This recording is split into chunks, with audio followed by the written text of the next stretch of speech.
Edmund Emil Kemper III was born on December 18, 1948, in Burbank, California. From the moment he entered the world, the environment around him was far from stable.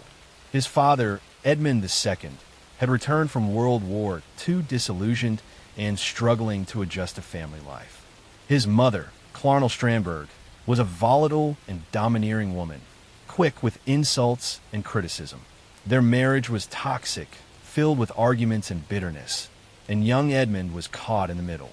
From an early age, he stood out. By the time he was 4, he was already taller than most children his age. By adolescence, he would tower over nearly everyone.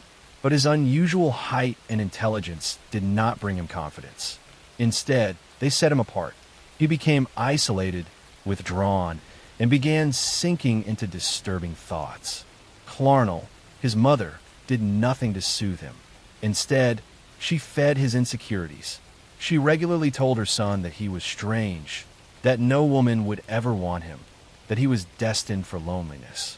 She locked him in the basement at night, saying she feared he might harm his sisters. She mocked him for his size and belittled him in ways that cut deep into his self-image.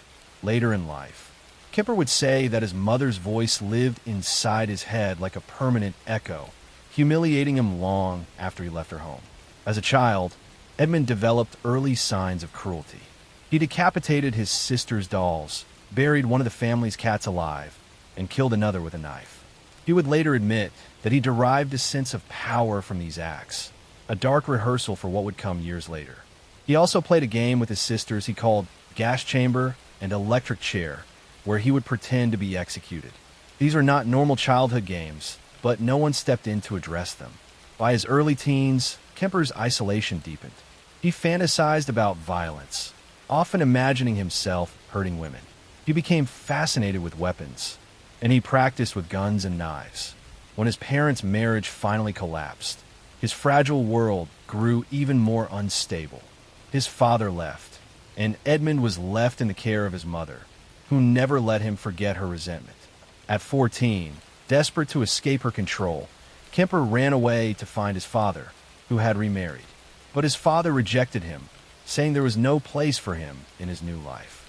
From there, he was sent to live with his paternal grandparents on a rural farm in North Fork, California. At first, this seemed like a chance for stability, but the arrangement quickly soured. Edmund argued constantly with his grandmother, and he felt belittled by his grandfather. The isolation of the farm and the absence of peers only deepened his sense of being unwanted. In August 1964, when Kemper was 15, his internal pressure reached a breaking point. One day, in the middle of a heated argument with his grandmother, he took a rifle and shot her dead at the kitchen table. When his grandfather returned home from errands, Kemper shot him too. Later, when asked why, he said he wanted to know what it felt like to kill, and that he did not want his grandfather to suffer the shock of finding his wife's body. It was a chilling answer, and it marked the start of his path into murder. Rather than face the death penalty or life in prison, Kemper was declared insane. He was sent to a Atascadero State Hospital for the criminally insane. There, doctors quickly noted his intelligence. He scored an IQ of 136 and later retested at 145. He became a model patient, polite, cooperative, and eager to learn. But beneath the surface, he was absorbing the language of psychology, memorizing terms, and studying how to manipulate evaluations. He even worked with staff, administering tests to other inmates, which gave him insight into how the system worked. Despite the brutality of his crime, many doctors came to believe that he was rehabilitated. At the age of 21, over the objections of some staff who warned that he was dangerous, he was released. He was sent back to live with his mother, the very person who had fueled his hatred and insecurities. It was a decision that would have devastating consequences.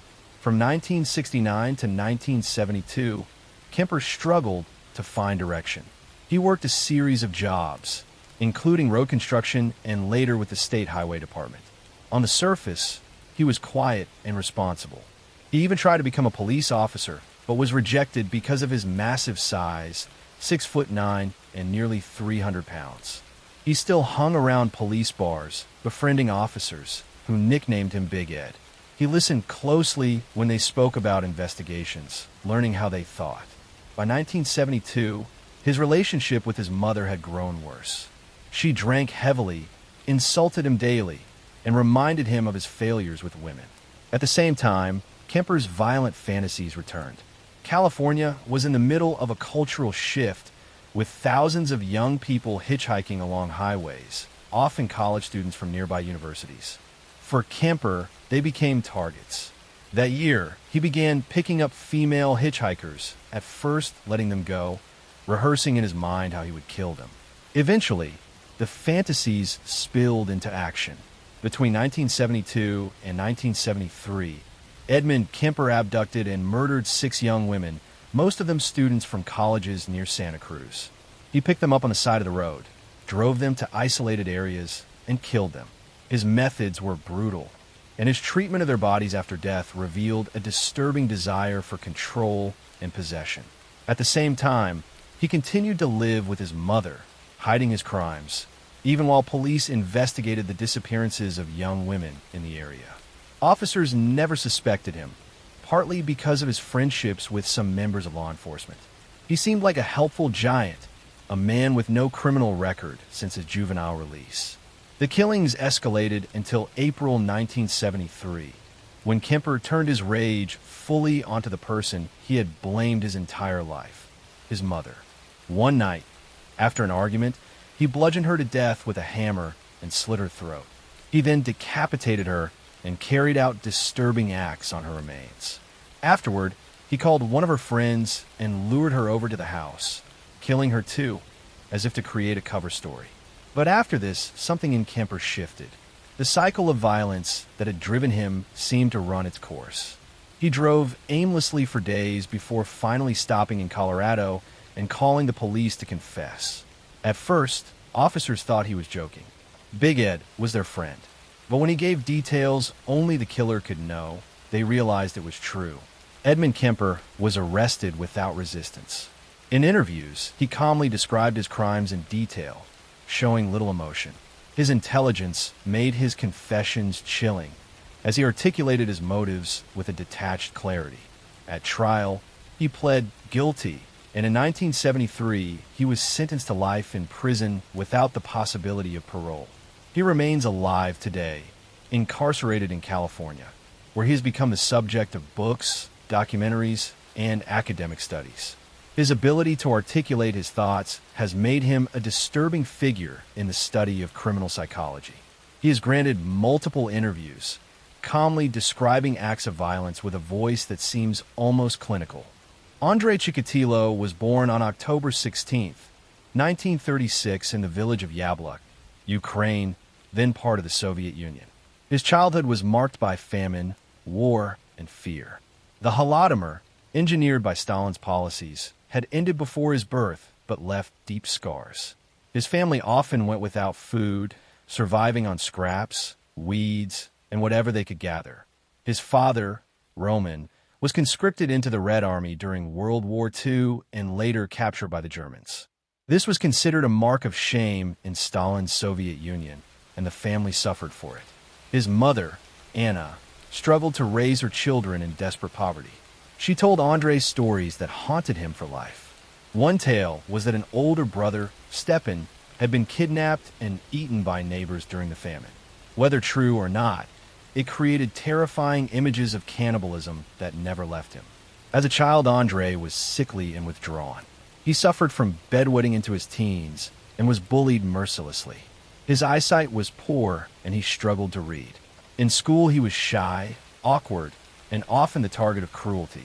Yet he had a powerful drive to succeed academically. He studied hard, eventually earning a place at a technical university, but he remained deeply insecure. One defining aspect of his life was sexual dysfunction. From a young age, he discovered he was impotent, unable to perform sexually in a conventional way. This filled him with humiliation and rage. Over time, he found violent fantasies gave him release. Acts of domination, cruelty, and bloodshed became linked in his mind with excitement. And by adulthood, these impulses hardened into uncontrollable desires. After finishing his studies, Chikatilo worked as an engineer and later as a teacher. He married Feodosia, and they had 2 children. On the surface, he seemed to have built a stable life. Neighbors described him as odd but polite. Few could have guessed what he was hiding. In 1978, Chikatilo committed his first known murder. The victim was a 9-year-old girl, Yelena Zakitnova. He lured her into a house he had secretly purchased, promising food and a toy. Once inside, he attacked her, stabbing her repeatedly before disposing of her body in a river. The brutality shocked investigators, but the case was mishandled. A local man was wrongfully executed for the crime, allowing Chikatilo to remain free. For several years after that, he refrained from murder, but by the early 1980s, his urges consumed him again. In 1982, he began one of the most terrifying murder sprees in modern history. His victims were often young girls, teenage runaways, or women traveling alone. He approached them near bus stops or train stations, offering food, money, or help. Once he gained their trust, he would lead them into woods or fields. There, he attacked with shocking violence, stabbing, mutilating, and sometimes cannibalizing parts of their bodies. The killings were marked by extreme savagery. Victims were stabbed dozens of times, often in frenzied patterns. Many were disemboweled, some mutilated after death. Chikatilo seemed to gain twisted pleasure from their suffering. The attacks were so frenzied that investigators initially believed there might be more than one killer. As bodies continued to appear throughout the Rostov region, fear spread. Parents warned children not to travel alone. Police increased patrols, but the vast landscape and the Soviet system of secrecy made the investigation difficult. Authorities were reluctant to admit a serial killer could exist within the Soviet Union, since the government promoted the idea that such crimes were symptoms of capitalist societies. This denial slowed the investigation and gave Chikatilo freedom to continue. Between 1982 and 1984, he killed at least 15 people. Each time he evaded capture. Police questioned him more than once, since he was known to linger around train stations and had been seen with potential victims. However, he appeared an unremarkable middle-aged man, a Communist Party member, and a family man, which made investigators less suspicious. In 1984, Chikatilo was first arrested. Police suspected him of petty theft from his workplace, and during the investigation, they discovered prior charges of inappropriate behavior with children. He was held for 90 days and evaluated psychiatrically. The conclusion was that he posed no danger. He was released, a catastrophic mistake. From 1985 onward, the murders continued at a relentless pace. Victims ranged from as young as 7 to as old as 45. Many were young women traveling alone, while others were boys and young men. Chikatilo's methods were consistent yet unpredictable. He stabbed, strangled, bit, and mutilated. In some cases, he cut out the eyes of his victims, a detail that shocked investigators. By the late 1980s, the police operation to catch him had become one of the largest in Soviet history. Hundreds of officers were involved and thousands of men were questioned. Undercover officers patrolled train stations and bus depots. The killer was nicknamed the Forest Strip Killer, the Rostov Ripper, and the Butcher of Rostov. Despite the massive efforts, the murders continued year after year, spreading terror across the region. In 1990, investigators finally caught a break. In November, a police officer noticed Chikatilo leaving a wooded area near a train station where a young girl's body had recently been found. He appeared nervous and disheveled. When searched, he was found carrying a knife and rope. He was arrested once again, but this time investigators took no chances. They gathered evidence from crime scenes, witnesses, and forensic experts. After weeks of questioning, Chikatilo confessed. He described in chilling detail the murders he had committed, admitting to 53 killings. He explained his methods, his impulses, and the satisfaction he derived. Investigators were horrified by the calm way he recounted his crimes. His confessions matched evidence from numerous scenes, confirming he was the killer they had hunted for nearly a decade. The trial of Andrei Chikatilo began in April 1992 and quickly became one of the most sensational in Russian history.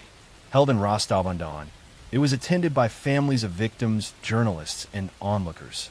Chikatilo sat in a metal cage in the courtroom, a precaution to protect him from enraged relatives who shouted and wept as they listened to the charges. He appeared unrepentant, sometimes ranting incoherently, sometimes smiling coldly. Psychiatrists debated whether he was legally sane. Ultimately, he was declared fit to stand trial, and his confessions, combined with overwhelming evidence, left little doubt. In October 1992, he was convicted of 52 murders and sentenced to death. The judge declared such a man could not be allowed to live in society. For 2 years, Chikatilo remained in prison, appealing his sentence but gaining no reprieve. On February 14, 1994, he was executed by a single gunshot to the head. His death brought some closure to the families of his victims, though the scars of his crimes remain. In the sweltering summer of 1976, New York City was already on edge. Crime was soaring, the economy was struggling, and the blackout of July had plunged entire neighborhoods into looting and violence. But the city would soon face a terror unlike anything it had experienced before. A lone gunman was prowling the streets at night, targeting young couples and sending taunting letters to the press. He called himself the Son of Sam, and his reign of fear would leave 6 people dead, 7 wounded, and millions afraid to walk the streets after dark. The man behind the nickname was David Richard Berkowitz. He was born Richard David Falco on June 1st in the year 1953 in Brooklyn, New York. His life began with abandonment. His biological mother, Betty Broder, gave him up shortly after his birth. His father was absent, and his mother could not provide for him. At just a few days old, he was adopted by Nathan and Pearl Berkowitz, a middle-aged Jewish couple living in the Bronx. They changed his name to David Richard Berkowitz, and for a time his childhood seemed stable. David was a troubled child. However, he was intelligent but restless, prone to fits of anger and cruelty. Teachers described him as difficult to manage. Neighbors recalled that he tormented animals, setting fires and harming pets. He grew up feeling different, isolated, and increasingly resentful. In his teenage years, his adoptive mother died of cancer, a loss that deepened his sense of abandonment and fueled his growing instability. After high school, David joined the United States Army in 1971. He served in South Korea as an infantryman and was trained in weapons.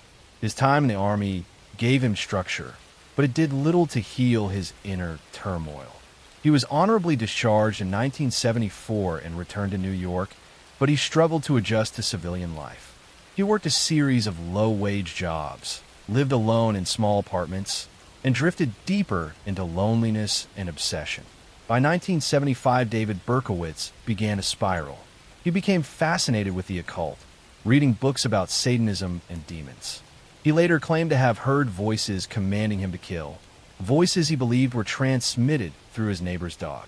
His delusions grew more elaborate, centering on the idea that he was chosen to serve a demonic master.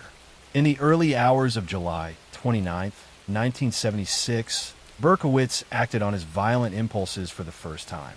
He armed himself with a Charter Arms .44 caliber Bulldog revolver, a powerful handgun he had purchased illegally, and prowled the streets of the Bronx. That night, he targeted 2 young women, Donna Loria and Jody Valenti, who were sitting in a parked car outside Donna's home. Approaching them quietly, Berkowitz pulled the revolver and fired. Donna was killed instantly, and Jody was wounded but survived. The attack shocked the neighborhood, but did not yet reveal the scale of what was coming. In the months that followed, Berkowitz struck again and again.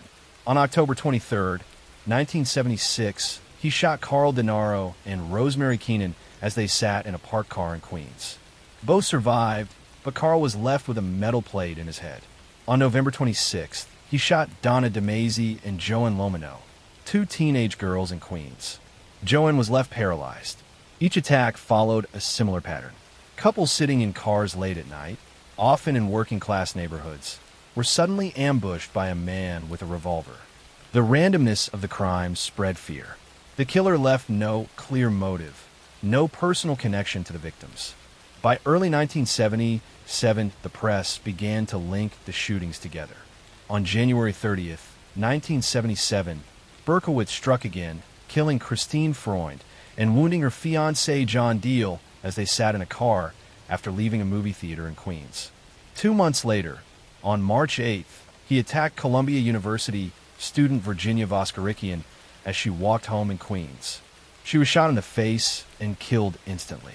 The city was gripped with panic. Police began to realize they were hunting a serial shooter. Ballistics confirmed that the same .44 caliber revolver had been used in several of the attacks. Newspapers gave the unknown gunman a name, the .44 caliber killer. Women across the city changed their habits, dyeing their hair from brunette to blonde after rumors spread that the killer targeted dark-haired women. Couples avoided parking in cars at night. Fear became a constant companion in the city. Then came the letters. On April 17, 1977, Berkowitz attacked again, killing Valentina Suriani and her boyfriend Alexander Esau in the Bronx. Near the crime scene, police discovered a handwritten letter addressed to Captain Joseph Borelli of the NYPD. In it, the killer referred to himself as Son of Sam. He wrote in a bizarre, taunting style, claiming he was commanded to kill by a demonic figure named Sam. He promised to continue killing and mock the police who were hunting him. The press seized on the name, and soon the entire city knew of the Son of Sam. The Daily News published his letters, and Berkowitz relished the attention. He sent additional notes to journalist Jimmy Breslin, taunting investigators and feeding the hysteria. The police launched Operation Omega, a task force of over 300 officers dedicated to capturing the killer. Despite the massive manhunt, Berkowitz continued. On June 26, 1977, he shot Salvatore Lupo and Judy Placido as they left a nightclub in Queens. Both survived their injuries. On July 31st, 1977, he carried out his final attack. That night, he approached a parked car in Brooklyn where Stacy Moskowitz and Robert Violani were sitting. He fired multiple shots, killing Stacy and blinding Robert in one eye. This time, however, investigators caught a crucial break. A woman who lived nearby reported seeing a man acting suspiciously in a car with a parking ticket issued on the night of the shooting.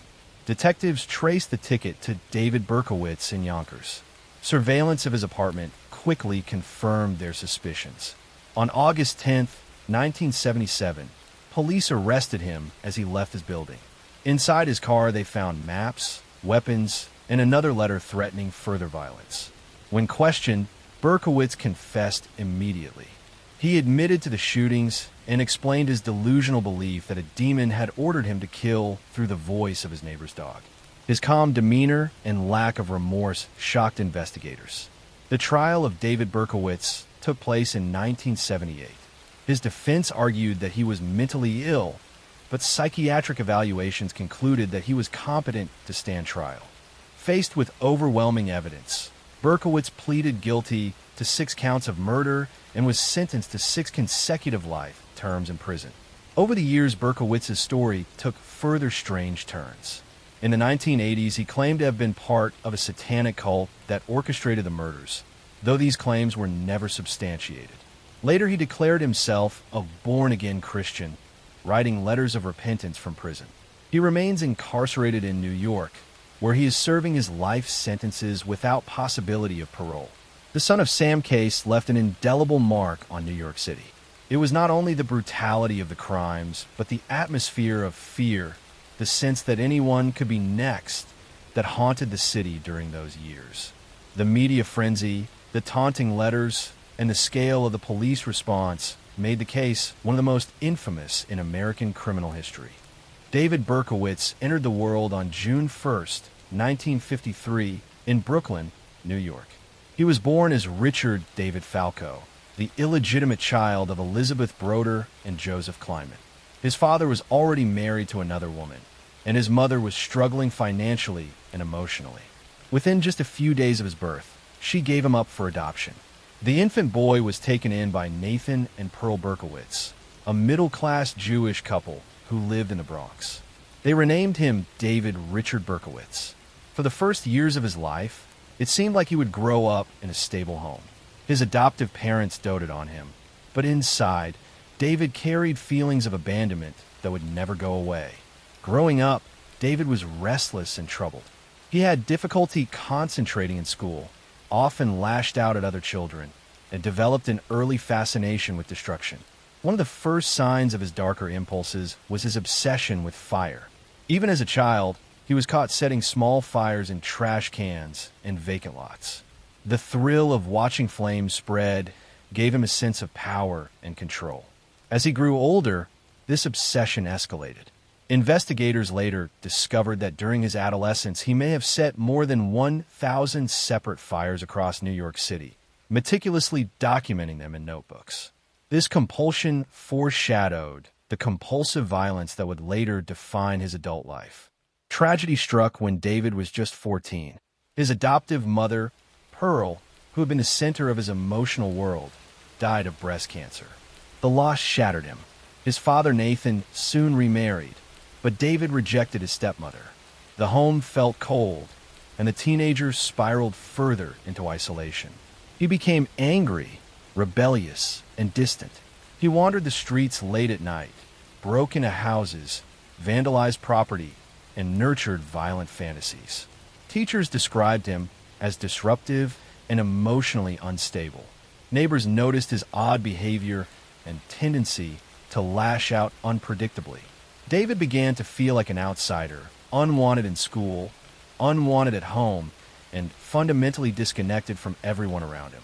At 18, desperate for structure and a new sense of identity, David enlisted in the United States Army. Military life gave him discipline and routine, and he trained as a marksman, learning to handle firearms with precision. He was stationed in South Korea during his service, where he became proficient with rifles and pistols. But despite the opportunities to build camaraderie, David remained withdrawn. He struggled to form friendships and continued to feel like an outcast. In 1974, after 3 years of service, he was honorably discharged and returned to New York City. Back in civilian life, David worked a series of low-paying jobs, including security guard positions and later as a postal worker. He lived alone in Yonkers, and his mental state began to unravel. He developed strange fixations and paranoid delusions. One of the most disturbing centered on his neighbor Sam Carr, a man who owned a black Labrador retriever. David became convinced that the dog was possessed by a demon and was transmitting orders from Satan, commanding him to kill. The delusion grew more elaborate until David believed he was the soldier of a vast satanic network. By 1976, these thoughts became unbearable, and he decided to act on them. The killing spree began on Christmas Eve of 1975. David attacked 2 young women, stabbing them in Co-op City in the Bronx. Both survived, but the assaults gave him his first taste of the violence he craved. Months later, he escalated to gunfire. On July 29, 1976, he approached 2 women sitting in a parked car in the Bronx, Donna Loria and Jody Valenti. Without warning, he pulled out a .44 caliber revolver and fired. Donna was killed instantly, and Jody was wounded. The brutality shocked the neighborhood, but at first, police considered it an isolated act. Over the next year, the shootings continued. On October 23, 1976, Carl Denaro and Rosemary Keenan were attacked while sitting in a car in Queens. Both survived, though Carl was seriously injured. In November, high school students Donna DeMazy and Joan Lomino were shot in Queens. Donna was wounded, and Joan was left permanently paralyzed. On January 30th, 1977, David struck again, killing Christine Freund as she sat in a car with her fiancé, John Deal. The randomness of the attacks terrified New Yorkers. The killer seemed to target young women with long brown hair, often couples sitting in parked cars late at night. As the months went by, the list of victims grew. In March, Virginia Voskerikian, a 20-year-old student, was gunned down on her way home from class. In April, Valentina Suriani and her boyfriend Alexander Esau were shot in the Bronx. Both died from their wounds. By this point, police began to suspect that a single gunman was behind the series of attacks. Ballistic tests revealed that the bullets came from the same .44 caliber revolver. Newspapers seized on the story, and panic spread throughout the city.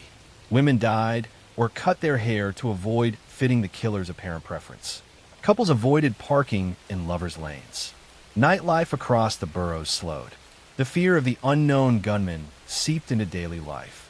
David Berkowitz, meanwhile, reveled in the attention. He wrote taunting letters to the police and the press, signing himself as the Son of Sam. In these rambling notes, he described himself as a monster under the command of a demonic father figure. The letters were published in newspapers, and his words fueled hysteria.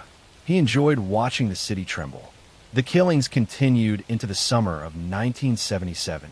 In June, Judy Placido and Salvatore Lupo were shot in Queens after leaving a nightclub, though both survived. On July 31st, David carried out his final attack, killing 20-year-old Stacy Moskowitz and blinding her date, Robert Violante, in Brooklyn. It was this attack that ultimately led to his capture. Witnesses reported seeing a man near the crime scene, carrying something under his arm.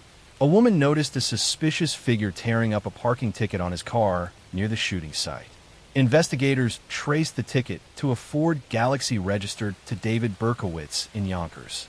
On August 10, 1977, police surrounded his apartment building. Inside his car, they found a rifle, maps of past crime scenes, and a letter threatening future attacks.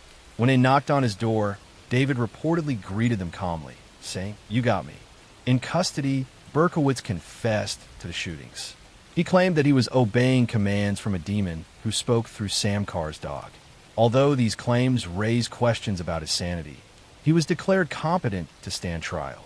To avoid the death penalty, David pled guilty to 6 murders and was sentenced to 6 life terms in prison. Behind bars, Berkowitz initially embraced his notoriety. He gave interviews and fueled myths about his involvement in satanic cults.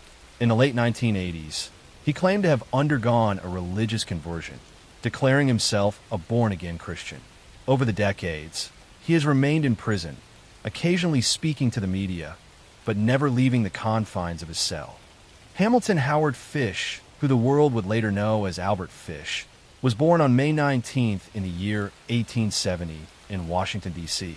His early life already carried the seeds of tragedy. His father, Randall, was 75 years old when Albert was born, far older than most fathers of that time. His mother, Ellen, was decades younger and already overwhelmed by poverty. When Albert was just 5 years old, his father died suddenly, leaving Ellen unable to care for her children. The family was thrown into desperate circumstances. With no money and no way to provide for her children, Ellen placed Albert in St. John's Orphanage, a place that would scar him for life. The orphanage was a grim institution where children were beaten for the smallest mistakes. Albert later recalled that he not only endured beatings, but began to take pleasure in them. Pain became mixed with strange feelings of excitement, and the young boy developed an association between suffering and comfort that would never leave him. By the time Ellen was able to bring him back home, Albert had changed. He was shy, quiet, and withdrawn. He also began experimenting with behaviors that alarmed even those who knew him.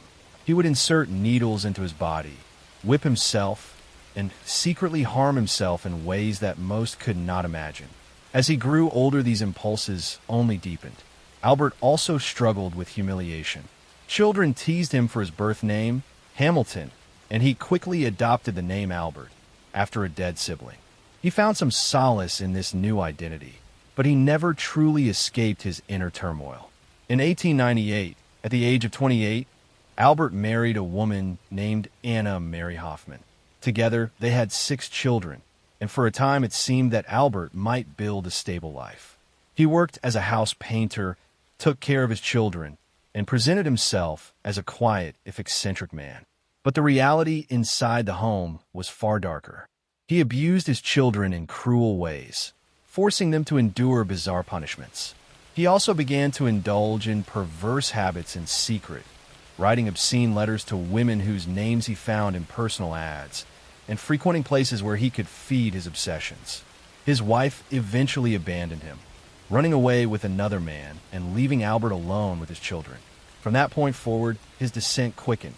He took on odd jobs, spent time in mental hospitals, and began to wander.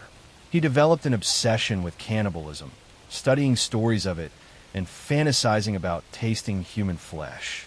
By the 1910s and 1920s, Albert had begun to act on his darkest fantasies. He traveled across the country, targeting vulnerable children and young people. He lured them with promises of food or work, only to assault, kill, and in some cases consume parts of their bodies. His victims were often the children of poor families who were already struggling to survive, making their disappearances less likely to draw immediate police attention. What made Albert Fish especially terrifying was his ability to present himself as a kindly old man. He dressed plainly, spoke softly, and appeared harmless. This disguise allowed him to approach children without arousing suspicion. Behind this mask, however, lay impulses that were violent, sadistic, and cannibalistic.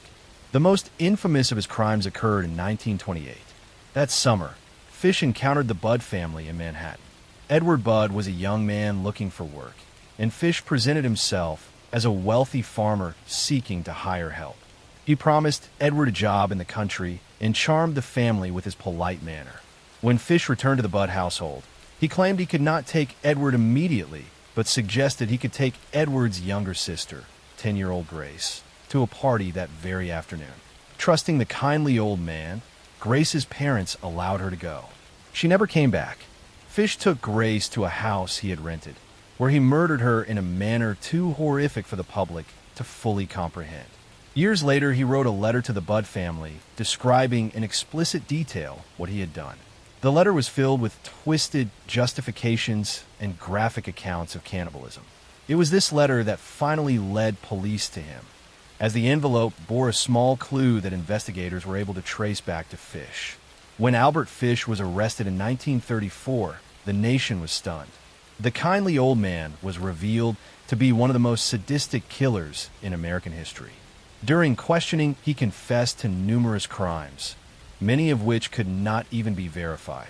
He described torturing and murdering children across several states, and investigators believe there were likely many victims who would never be identified.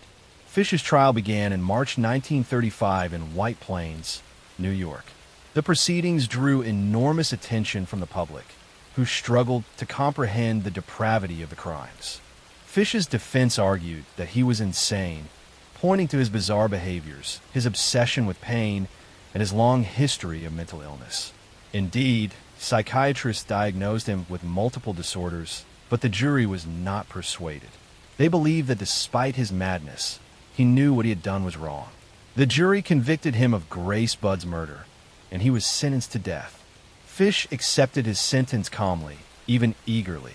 He told guards that execution would be the supreme thrill, and he seemed to welcome the idea of dying in the electric chair.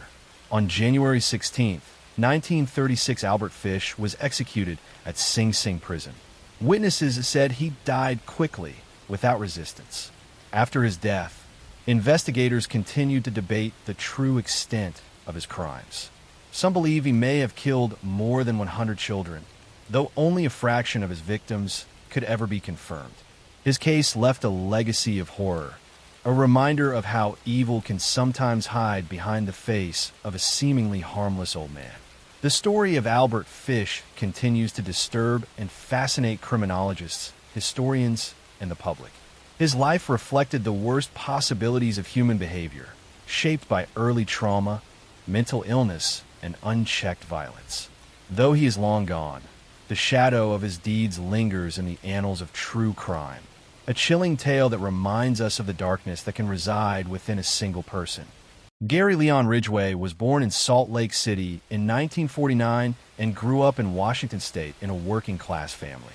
His early years were marked by instability. His father struggled to hold steady jobs, and his mother was remembered as strict and often humiliating toward her children. Ridgway himself struggled in school. He had difficulty with reading and social interaction, and by the time he was a teenager, many teachers saw him as quiet and easily overlooked. Neighbors did not remember anything remarkable about him, which later made his story even more unsettling. After high school, Ridgway briefly served in the United States Navy, where he was stationed in Vietnam. Like many young men of his generation, he returned home carrying experiences of conflict. But outwardly, he seemed to settle back into civilian life without much notice. He took a job as a spray painter at a truck manufacturing plant in the Seattle area, a position he would keep for decades. He married more than once, but his relationships were turbulent. His wives later recalled that he was often controlling, jealous, and driven by an obsession with sex that never seemed to fade. In the early 1980s, the communities south of Seattle were changing quickly. The region had grown into a mix of suburban homes, truck stops, and stretches of semi-rural land where people could disappear without much notice. It was also an area where prostitution was common, and many young women lived in vulnerable situations. It was against this backdrop that bodies began to appear near the Green River. In 1982, the first victims were discovered, young women strangled and abandoned in wooded areas or down embankments. Some were left in clusters, almost as if the killer returned to the same hiding spots again and again. Detectives soon realized they were facing a serial predator. The victims were primarily sex workers or runaways, which made them easier targets and often delayed missing person reports. The press quickly adopted the name Green River Killer, and fear spread throughout King County. Parents warned their daughters to be careful, and police patrols increased, but the murders continued. The investigation grew into one of the largest ever assembled. Dozens of detectives were assigned full-time, and the FBI provided criminal profilers to study the killer's behavior. Task force offices were filled with maps, photos, and stacks of reports, but leads rarely produced results. At one point, notorious serial killer Ted Bundy, already in prison in Florida, offered insights into how the Green River Killer might be thinking. Detectives listened, but Bundy's advice did not lead to a breakthrough. Ridgway lived his double life carefully. By day, he was a reliable employee who rarely missed work. Neighbors remembered him mowing his lawn, attending barbecues, and even going to church. At the same time, he cruised the highway strips looking for women, sometimes picking up several in a single week. He later admitted that he strangled most of his victims shortly after meeting them, sometimes in his home, sometimes in his truck, and then disposed of their bodies in wooded areas south of Seattle. What made him particularly dangerous was his ability to appear so ordinary that almost no one suspected him. Police actually questioned Ridgway more than once. His name appeared in connection with missing women, and in 1987 his home and workplace were searched. At that time, investigators collected samples of his saliva for DNA comparison. But the forensic science of the late 1980s was still in its early stages. The technology was not sensitive enough to tie him conclusively to the victims. With nothing concrete to hold him, detectives had to let him go. For years afterward, the case went cold. Families of victims pleaded for justice, and the task force kept working, but it seemed as if the killer had vanished. By the 1990s, Ridgway remarried again and presented himself as a more stable man. He continued to work at the truck plant, kept up appearances at church, and lived quietly in the suburbs. Yet he never stopped seeking out sex workers, and many believe he continued to kill into the 1990s, though the exact number of victims will never be known. The turning point came with the rise of new DNA technology.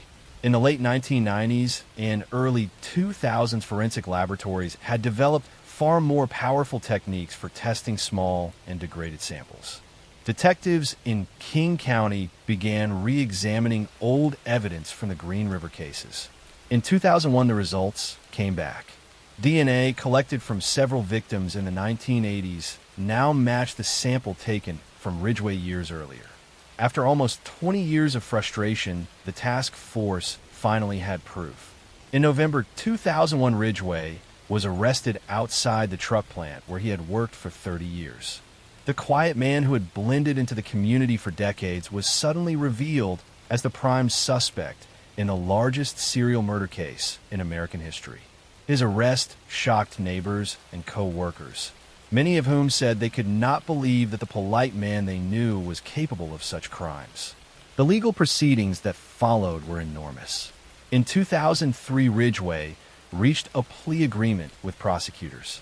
To avoid the death penalty, he confessed to killing 48 women, providing detailed accounts of how he had lured them, strangled them, and left their bodies in wooded areas or near rivers. He often described returning to the sites later, sometimes for disturbing reasons. His matter-of-fact tone in these confessions horrified even veteran detectives. Prosecutors and investigators believed the true number of victims could be much higher, possibly over 70. But without remains or evidence, those cases could never be proven. In the courtroom, Ridgway listened as families of victims spoke about their grief. Some told him of daughters they had lost in their teens, of sisters who had never returned home, of years spent waiting for answers. Ridgway rarely showed emotion, offering only quiet apologies that many families found hollow. In December 2003, he was sentenced to life in prison without parole on 48 counts of murder. He was sent to the Washington State Penitentiary, where he remains to this day. The Green River case changed the way American law enforcement approached serial murder investigations. It highlighted the importance of DNA evidence and long-term commitment from task forces. It also exposed how society often overlooked crimes against sex workers and marginalized women, creating conditions in which a predator like Ridgway could operate for so long without capture. For the families, the sentences brought some closure, but also enduring pain. Many bodies were never recovered, and the exact number of lives taken will never be known. Ridgway's legacy remains as a reminder of how ordinary a killer can appear, living quietly among neighbors while hiding unspeakable crimes. More than 20 years after his arrest, he is still remembered as the most prolific confirmed serial killer in United States history, a man whose name is forever linked to the dark waters of the Green River and the grief of countless families who waited so long for justice. Next story. The story of John Wayne Gacy is one of the darkest and most unsettling chapters in American criminal history. Gacy, who would become infamously known as the Killer Clown, lived a life that on the surface appeared ordinary and even respectable. He was a businessman, a community volunteer, and someone who seemed deeply involved in his neighborhood. Yet behind the mask of normalcy was a man hiding unspeakable crimes that would eventually shock the nation and leave an indelible mark on the collective memory of true crime. Gacy was born in 1942 in Chicago, Illinois, to a working-class family. His childhood was marked by a difficult relationship with his father, who was often abusive and critical, and this sense of rejection weighed heavily on him. Despite the turmoil at home, Gacy attempted to find his place in the world through work and community engagement. As a young adult, he struggled with health issues and with feelings he could not fully reconcile, particularly his hidden sexual desires that conflicted with the strict upbringing he had endured. In his early adult years, Gacy sought stability through marriage and business. He married a woman named Marlon Myers and attempted to build a life as a family man. He opened a fast food franchise in Iowa, which provided him with a sense of accomplishment. Yet even during this time, darker tendencies began to show. He was charged with sexually assaulting teenage boys in the 1960s, and as a result, he served a prison sentence. This conviction destroyed his marriage and forced him to start anew when he was released in 1970. After prison, Gacy returned to Illinois and tried to rebuild his life again. He worked in construction, eventually starting his own contracting business, which provided him with steady income and the appearance of success. He also became active in local politics and civic organizations, where he presented himself as a respectable and even generous man. He often dressed up as a clown for parties and charity events, creating the persona of Pogo the Clown, which he used to entertain children and families. This clown persona would later become symbolic of the horrifying contrast between his public image and his hidden crimes. Behind the facade, Gacy was luring young men and boys into his orbit, many of them runaways or individuals looking for work. Using promises of jobs or simply offering friendship, Gacy would bring them into his home. Once inside, Many were subjected to acts of violence that would end in murder. Gacy developed a methodical approach to his crimes, using handcuffs in what he pretended was a playful trick, and once his victims were restrained, they were no longer able to escape. Over time, the number of missing young men in the Chicago area began to grow. Families were left desperate for answers, while Gacy maintained his image as a hard-working businessman and friendly neighbor. His crimes went undetected for years, largely because his victims were often vulnerable young men whose disappearances were not always immediately investigated with urgency. Gacy took advantage of this, confident that he could continue without being caught. The truth began to unravel in December 1978 when a teenager named Robert Pius disappeared after leaving work at a pharmacy. He was last seen planning to meet a man about a job opportunity. The investigation quickly pointed toward John Wayne Gacy, who had been in the store that same evening. When police began to look more closely at Gacy, they discovered his prior conviction for sexual assault and realized there might be more to him than met the eye. As surveillance of Gacy intensified, investigators gathered enough evidence to obtain a search warrant for his home. What they found beneath the surface of his suburban house was beyond imagination. Gacy had buried many of his victims in the crawl space beneath his home. Over the course of the investigation, the remains of 29 victims were discovered on his property, with additional victims found elsewhere, bringing the total number to 33. The discovery horrified the nation. The idea that such atrocities had been committed in a quiet suburban neighborhood by a man who dressed as a clown for community events created a chilling image that still lingers in the cultural consciousness. Gacy was arrested and charged with multiple counts of murder. His trial began in 1980, drawing immense public attention. During the proceedings, Gacy's defense attempted to argue that he was insane at the time of his crimes, citing his troubled childhood and mental health struggles. However, the sheer organization of his acts, the concealment of bodies, and his ability to maintain a double life painted the picture of someone who knew what he was doing. The jury ultimately found him guilty on all counts, and he was sentenced to death. For more than a decade, Gacy remained on death row, during which time he gave interviews and attempted to maintain his innocence, often shifting blame or minimizing his responsibility. His lack of remorse further cemented his image as a remorseless killer. On May 10, 1994, John Wayne Gacy was executed by lethal injection at the Stateville Correctional Center in Illinois. His execution was witnessed by survivors, relatives of his victims, and members of the press. The aftermath of Gacy's crimes left a deep scar on countless families and raised awareness about how predators could hide behind respectable facades. The case highlighted the importance of thorough investigations into missing persons cases and showed how appearances can conceal unimaginable horrors. Gacy's story has continued to be studied and retold, not out of fascination with him, but as a reminder of the devastating consequences of unchecked evil. The legacy of John Wayne Gacy remains one of tragedy and horror. The families of the 33 young men he murdered have carried the pain of their loss for decades. His crimes also reshaped how communities think about safety, trust, and the unsettling reality that sometimes the most dangerous individuals are those who seem most ordinary. Next story. The story of John Wayne Gacy is one of the darkest and most unsettling chapters in American criminal history. Gacy, who would become infamously known as the Killer Clown, lived a life that on the surface appeared ordinary and even respectable. He was a businessman, a community volunteer, and someone who seemed deeply involved in his neighborhood.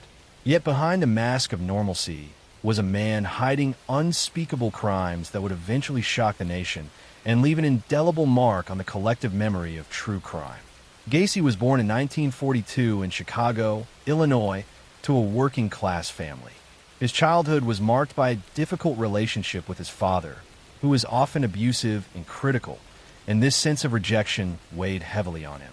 Despite the turmoil at home, Gacy attempted to find his place in the world through work and community engagement. As a young adult, he struggled with health issues and with feelings he could not fully reconcile, particularly his hidden sexual desires that conflicted with the strict upbringing he had endured. In his early adult years, Gacy sought stability through marriage and business. He married a woman named Marlon Myers and attempted to build a life as a family man.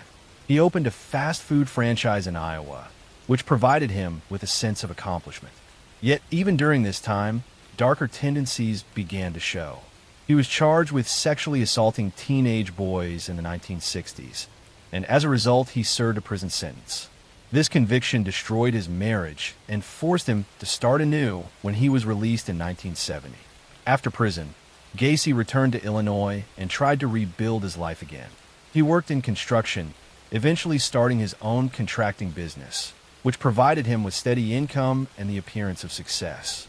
He also became active in local politics and civic organizations, where he presented himself as a respectable and even generous man. He often dressed up as a clown for parties and charity events, creating the persona of Pogo the Clown, which he used to entertain children and families.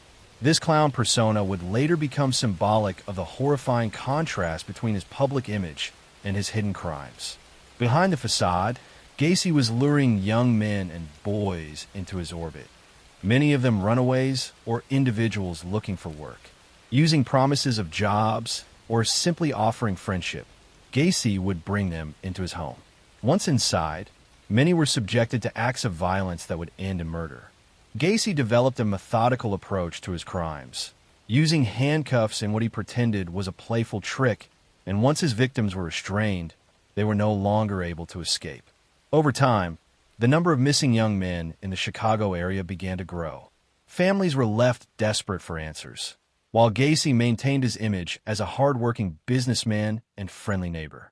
His crimes went undetected for years, largely because his victims were often vulnerable young men whose disappearances were not always immediately investigated with urgency. Gacy took advantage of this, confident that he could continue without being caught. The truth began to unravel in December 1978 when a teenager named Robert Pius disappeared after leaving work at a pharmacy.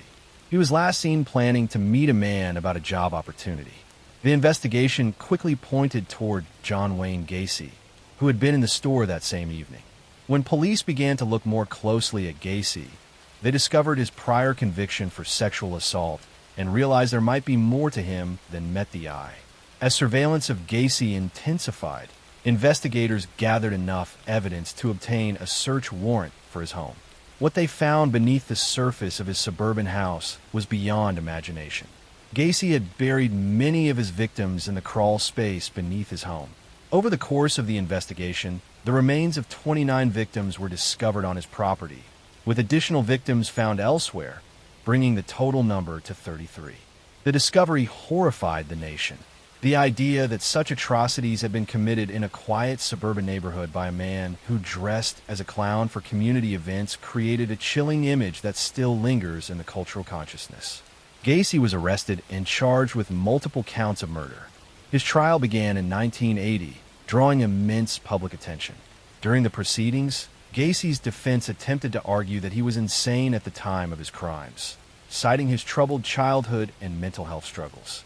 However, the sheer organization of his acts, the concealment of bodies, and his ability to maintain a double life painted the picture of someone who knew what he was doing. The jury ultimately found him guilty on all counts, and he was sentenced to death. For more than a decade, Gacy remained on death row, during which time he gave interviews and attempted to maintain his innocence, often shifting blame or minimizing his responsibility. His lack of remorse further cemented his image as a remorseless killer. On May 10, 1994, John Wayne Gacy was executed by lethal injection at the Stateville Correctional Center in Illinois.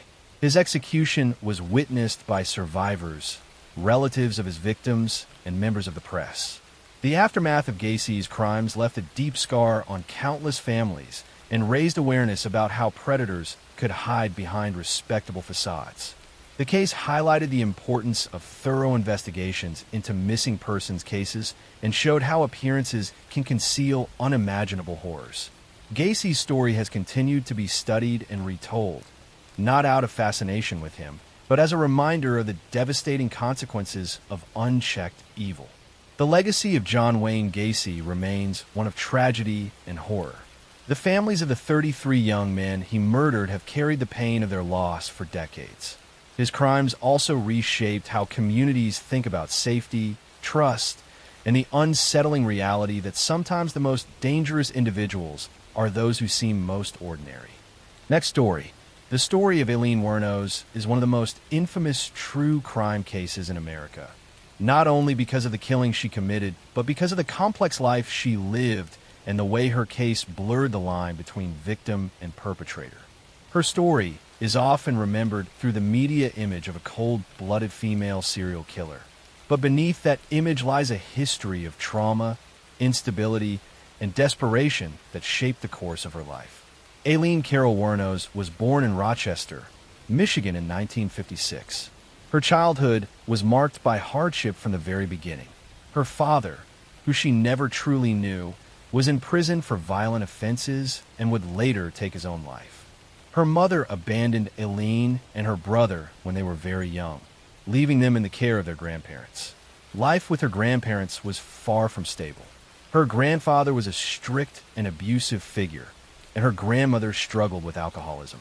By her teenage years, Aileen was already experiencing homelessness, rejection, and a lack of guidance. At just 11 years old, she began engaging in sexual activity in exchange for food, cigarettes, and shelter. This survival behavior soon became a part of her life. She became pregnant at 14 after being assaulted by a family acquaintance, and the child was given up for adoption. Shortly after, Aileen dropped out of school and left her home for good. She began living in the woods near her Michigan hometown, relying on prostitution and theft to survive. By the late 1970s, Wuornos had traveled to Florida, where she would spend much of her adult life. She lived mostly on the margins of society, staying in cheap motels, bars, and hitchhiking along highways.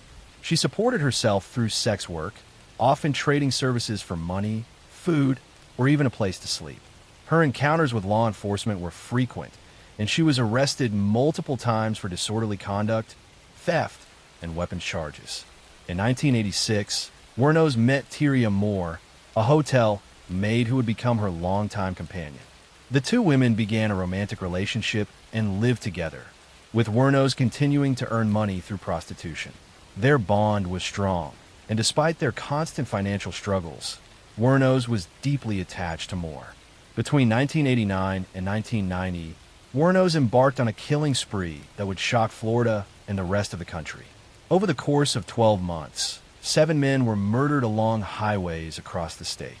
The victims were mostly middle-aged men who had picked Wuornos up while she was hitchhiking or soliciting sex. Each was shot with a small-caliber handgun, and their vehicles and belongings were often stolen afterward. Wuornos claimed that she killed the men in self-defense, saying they had tried to assault or harm her during encounters. Her statements were inconsistent, sometimes describing the killings as defensive, other times showing anger and coldness. Law enforcement and prosecutors argued that the murders were calculated acts of robbery, carried out to support herself and her partner. The investigation gained momentum when police recovered stolen items from the victims that could be linked to Wuornos. A stolen car, fingerprints, and pawn shop records tied her directly to the crimes. In January 1991, she was arrested at a biker bar in Port Orange, Florida. Tyria Moore was also questioned and eventually made a deal with investigators. She agreed to testify against Wuornos in exchange for immunity. In recorded phone calls, Moore encouraged Wuornos to confess, and eventually Wuornos admitted to the killings. Her trials were highly publicized, with cameras covering nearly every moment. In 1992, she was convicted of the murder of Richard Mallory, her first known victim, and sentenced to death. Over the next 2 years, she was convicted in several more cases and ultimately received 6 death sentences. During her time in prison, Wuornos gave multiple interviews that revealed her unstable mental state. At times, she insisted she had acted only in self-defense. At other times, she spoke with anger toward men in general. And in later years, she claimed that law enforcement had allowed her crimes to happen so that they could profit from her eventual conviction and media attention. Her erratic behavior in court, her sudden outbursts, and her claims of conspiracies added to the perception that she was deeply disturbed. Despite appeals and evaluations of her mental competency, her sentences remained in place. On October 9, 2002, Aileen Wuornos was executed by lethal injection at Florida State Prison. In her final statement, she spoke in a disjointed and almost mystical manner, expressing a belief that she would return and continue on in another life. The case of Aileen Wuornos continues to fascinate and disturb because it forces people to confront questions about justice, trauma, and accountability. Was she a cold-blooded killer who preyed on unsuspecting men? Or was she a product of a violent and abusive life who lashed out in desperation? Her story has been retold in books, documentaries, and films, most famously in the movie Monster, which brought her story to an even wider audience. What remains clear is that Aileen Wuornos lived a life marked by pain from beginning to end. Her crimes left behind grieving families, and her execution brought closure to some, but controversy to others. Her story is one of the darkest, yet most complex in the history of American true crime, remembered both for its brutality and for the troubled humanity of the woman at its center. In the early 1970s, the suburbs of Chicago seemed like a place of opportunity. Families bought homes in neat neighborhoods, businesses were growing, and young people looked for independence and work. It was in this setting that John Wayne Gacy built the image of a successful contractor, a man who hosted neighborhood barbecues, dressed as a clown for children's parties, and appeared to embody the cheerful suburban dream. Behind this mask, however, lay one of the darkest and most horrifying series of crimes in American history. Gacy was born in March 1942 in Chicago, the son of John and Marion Gacy. His father was an auto repair machinist with a drinking problem and a harsh, strict manner. His mother was gentle and protective. Growing up, Gacy endured verbal and physical abuse from his father, who often belittled him and accused him of being weak. This troubled childhood shaped much of his later need for control and secrecy. He also suffered from health problems, including fainting spells and a heart condition, which made him feel different from other boys his age. Despite difficulties at home, Gacy showed signs of ambition. He studied business, married, and began building a life that seemed respectable. He worked in shoe sales and management positions, and he discovered a talent for convincing people, projecting confidence, and manipulating perceptions. He joined the JCs, a civic organization, and became active in community service. Beneath this respectable exterior, he was already struggling with urges that would later become crimes. In the mid-1960s, Gacy was first arrested in Iowa for luring a teenage boy into sexual acts. He was convicted and sentenced to 10 years in prison, but his wife divorced him during his incarceration. In prison, he became a model inmate, working in the kitchen and organizing programs. After about 18 months, he was paroled in 1970 and returned to Chicago to rebuild his life. Once home, Gacy focused on crafting a new identity. He remarried, started his own construction business called PDM Contractors, and bought a house on Summerdale Avenue in Norwood Park Township. To neighbors, he appeared friendly and hardworking. He entertained often, hosting parties where he sometimes dressed as Pogo the Clown, a character he created for community events. He performed at hospitals, parades, and fundraisers. The clown persona became an enduring symbol of the contradiction between his public face and his hidden crimes. Behind closed doors, Gacy began luring young men to his home. Many were teenage boys or young men who were runaways, drifters, or employees of his contracting company. He promised work or money, or simply invited them over to hang out. Once inside, he sometimes showed a handcuff trick. He would pretend to demonstrate how he could free himself while restrained, but once the cuffs were on his victim, there was no trick for them. From there, his assaults escalated into murder.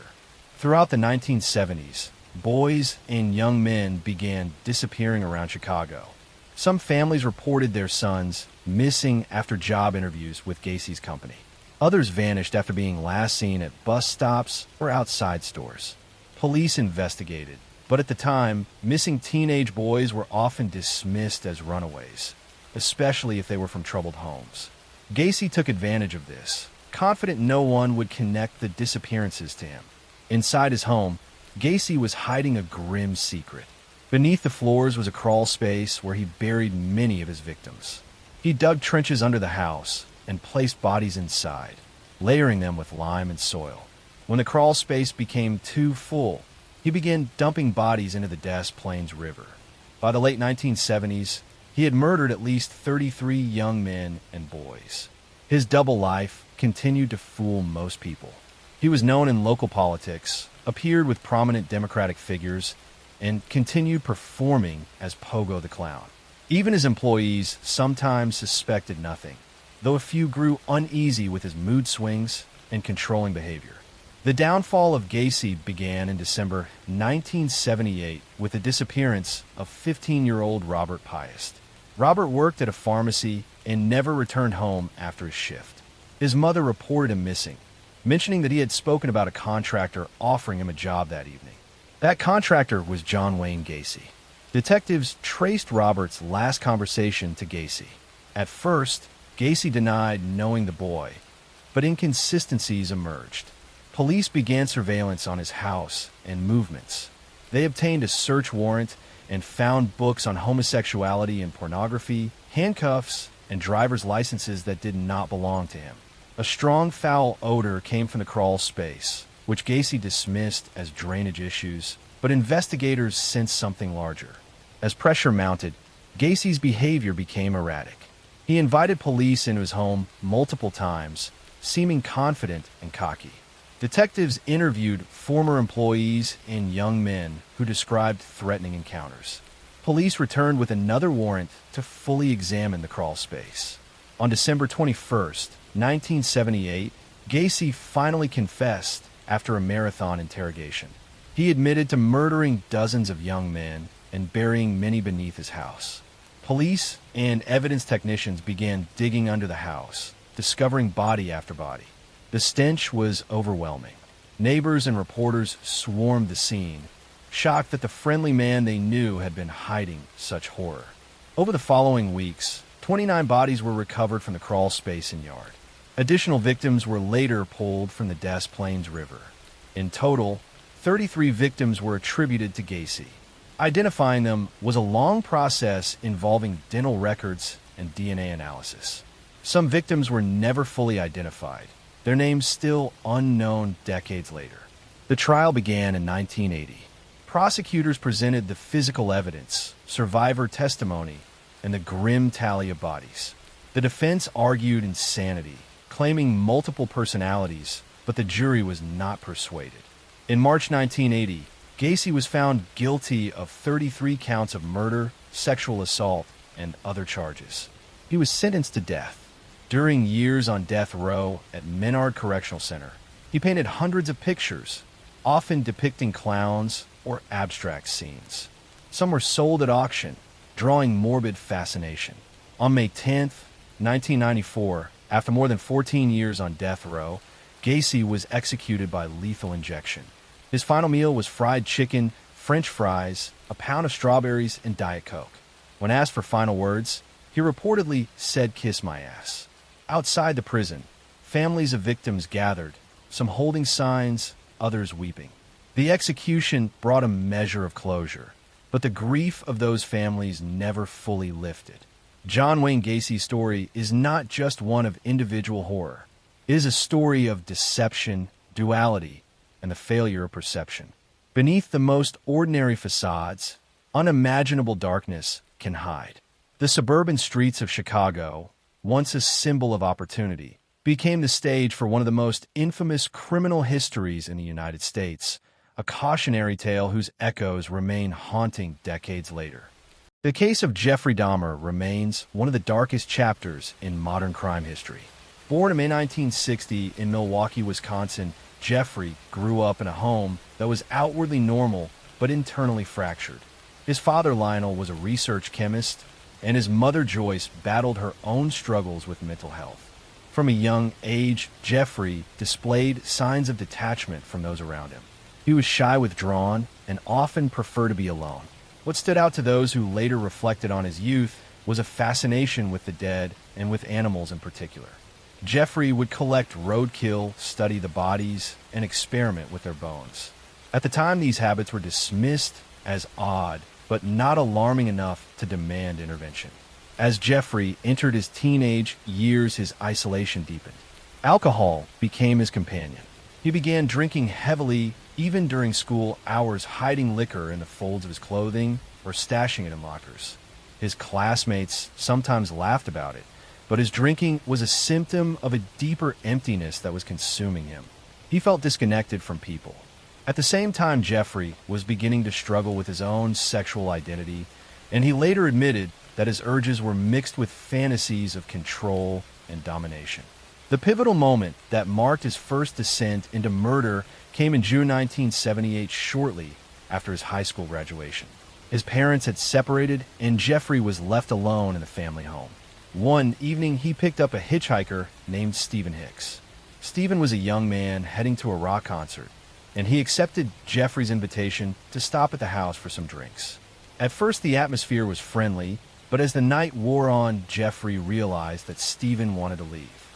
Panic and desperation filled him because Jeffrey did not want to be alone again. He struck Stephen with a dumbbell and strangled him. This was the first murder. Afterward, Jeffrey dismembered the body and disposed of it in the woods behind the house. This act haunted him, but it also awakened something inside him that he would later admit he could not control. In the years that followed, Jeffrey tried to appear normal. He briefly attended Ohio State University, but dropped out after only a few months. His drinking worsened, and his father forced him to enlist in the Army in 1979. Jeffrey trained as a medic in Germany. While stationed overseas, he continued to drink excessively. Some later reports suggested that he may have assaulted fellow soldiers, though these cases were never pursued in detail at the time. By 1981, he was discharged for his inability to function. With no stable direction, Jeffrey drifted between relatives and odd jobs. By the late 1980s, his impulses returned stronger. Living in Milwaukee in a small apartment, Jeffrey began frequenting gay bars and bathhouses. At first, he sought companionship, but his fear of abandonment twisted these encounters. He started drugging men to keep them unconscious during their encounters. Eventually, this progressed into murder once again.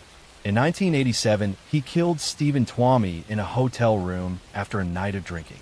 Jeffrey later claimed he awoke to find Stephen dead without memory of killing him, but this pattern of blackout, followed by violence, would repeat. Over the next 4 years, Dahmer embarked on a spree that would claim 16 more lives. His method was chillingly systematic. He lured young men and boys, often from marginalized communities, with promises of money or photographs. Once inside his apartment, he drugged them, strangled them, and kept their bodies for days. In some cases, he performed disturbing rituals of dismemberment and cannibalism. He kept skulls and body parts as trophies, storing them in his refrigerator in a blue barrel filled with acid. His obsession was not only with killing, but with creating a permanent companion who could never leave him. He attempted crude experiments of drilling holes into the skulls of victims and injecting chemicals in hopes of creating a compliant zombie-like partner. Despite the horror unfolding inside his apartment, Jeffrey remained surprisingly unnoticed. Several near escapes highlight the tragic failures of authorities. One of the most striking occurred in May 1991 when a 14-year-old boy named Konarak, sent the sum phone, managed to flee Jeffrey's apartment drugged and bleeding. Neighbors called police when they saw the boy wandering incoherently.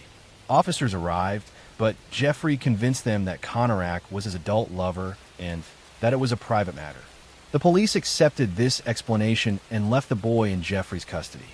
Within an hour, Jeffrey had killed him. These failures allowed Dahmer to continue his crimes until July 22nd, 1991, when another intended victim, Tracy Edwards, managed to escape. Edwards was lured to the apartment, but once inside, he noticed the smell and saw the strange surroundings. Jeffrey attempted to handcuff him, but Edwards fought back and fled through the door.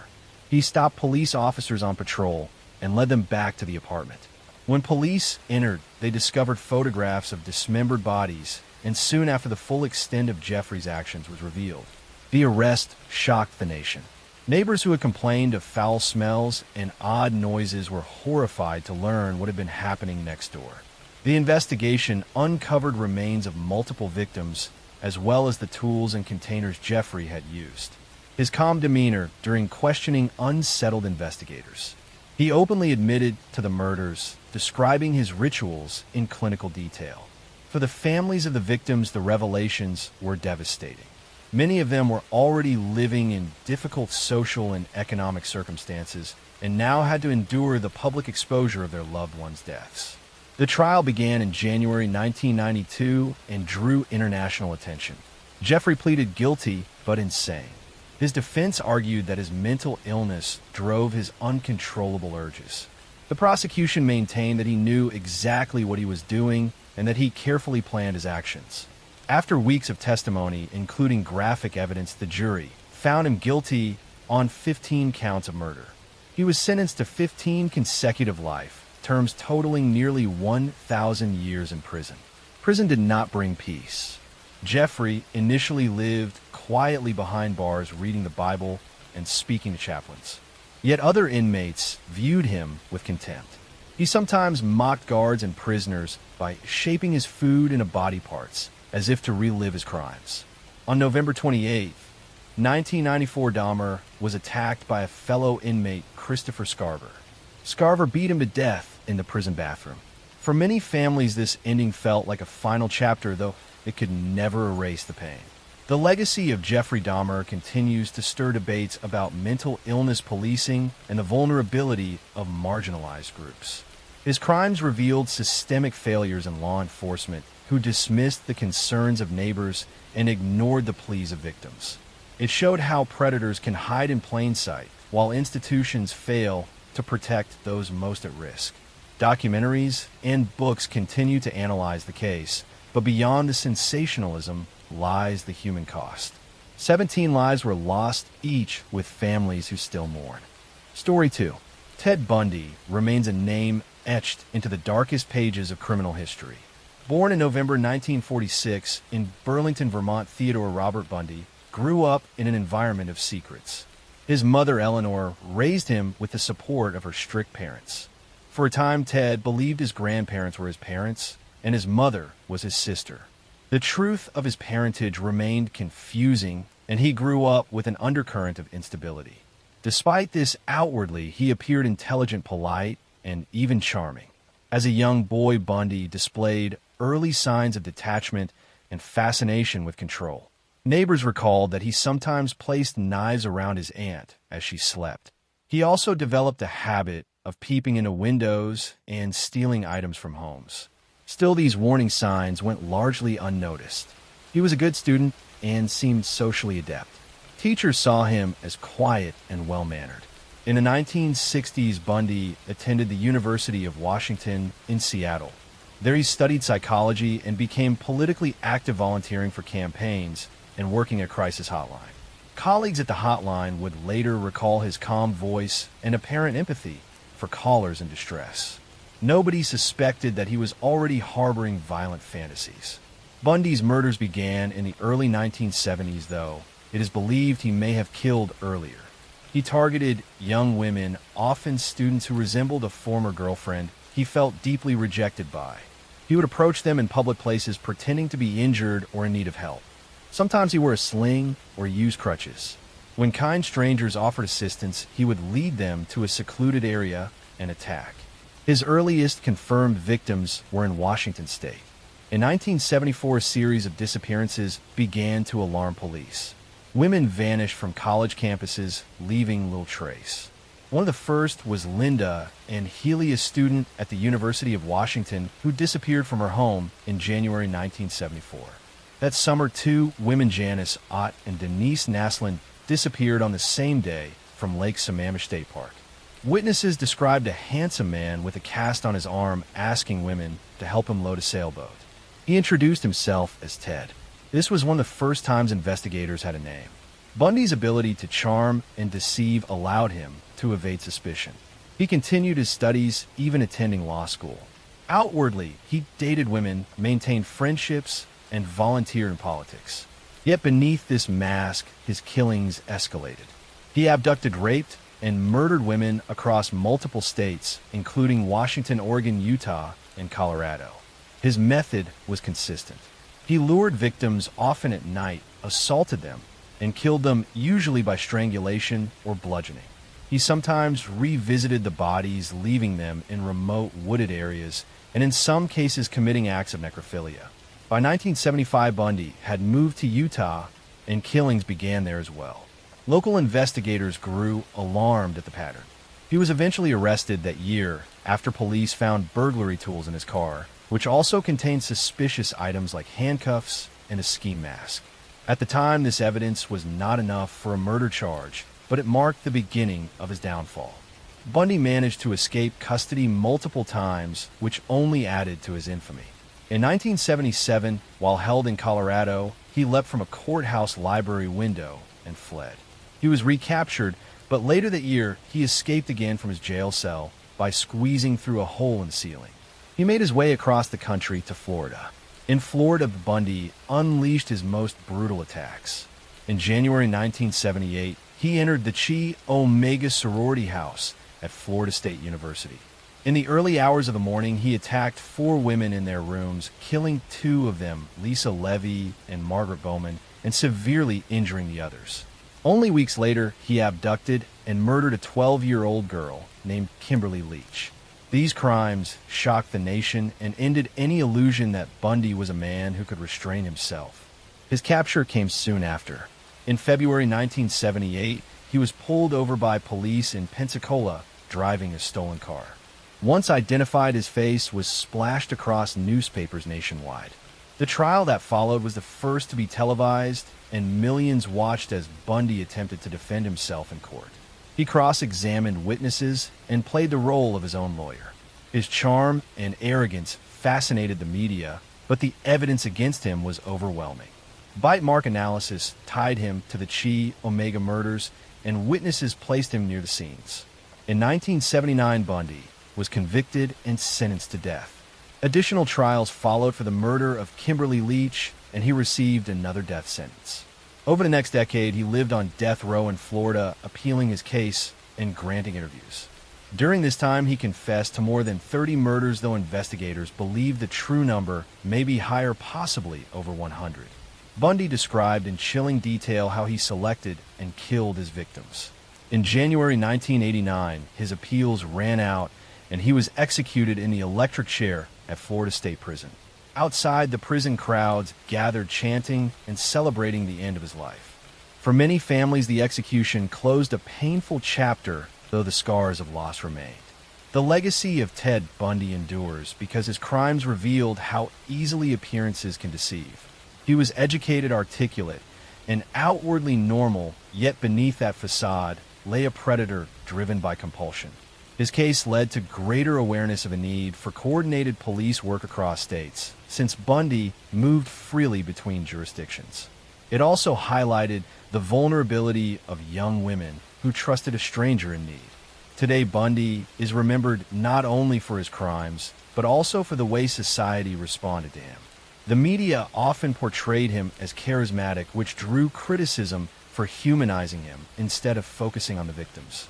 Books, documentaries, and films continue to analyze his life, but at the core remain the stories of the women whose lives were stolen.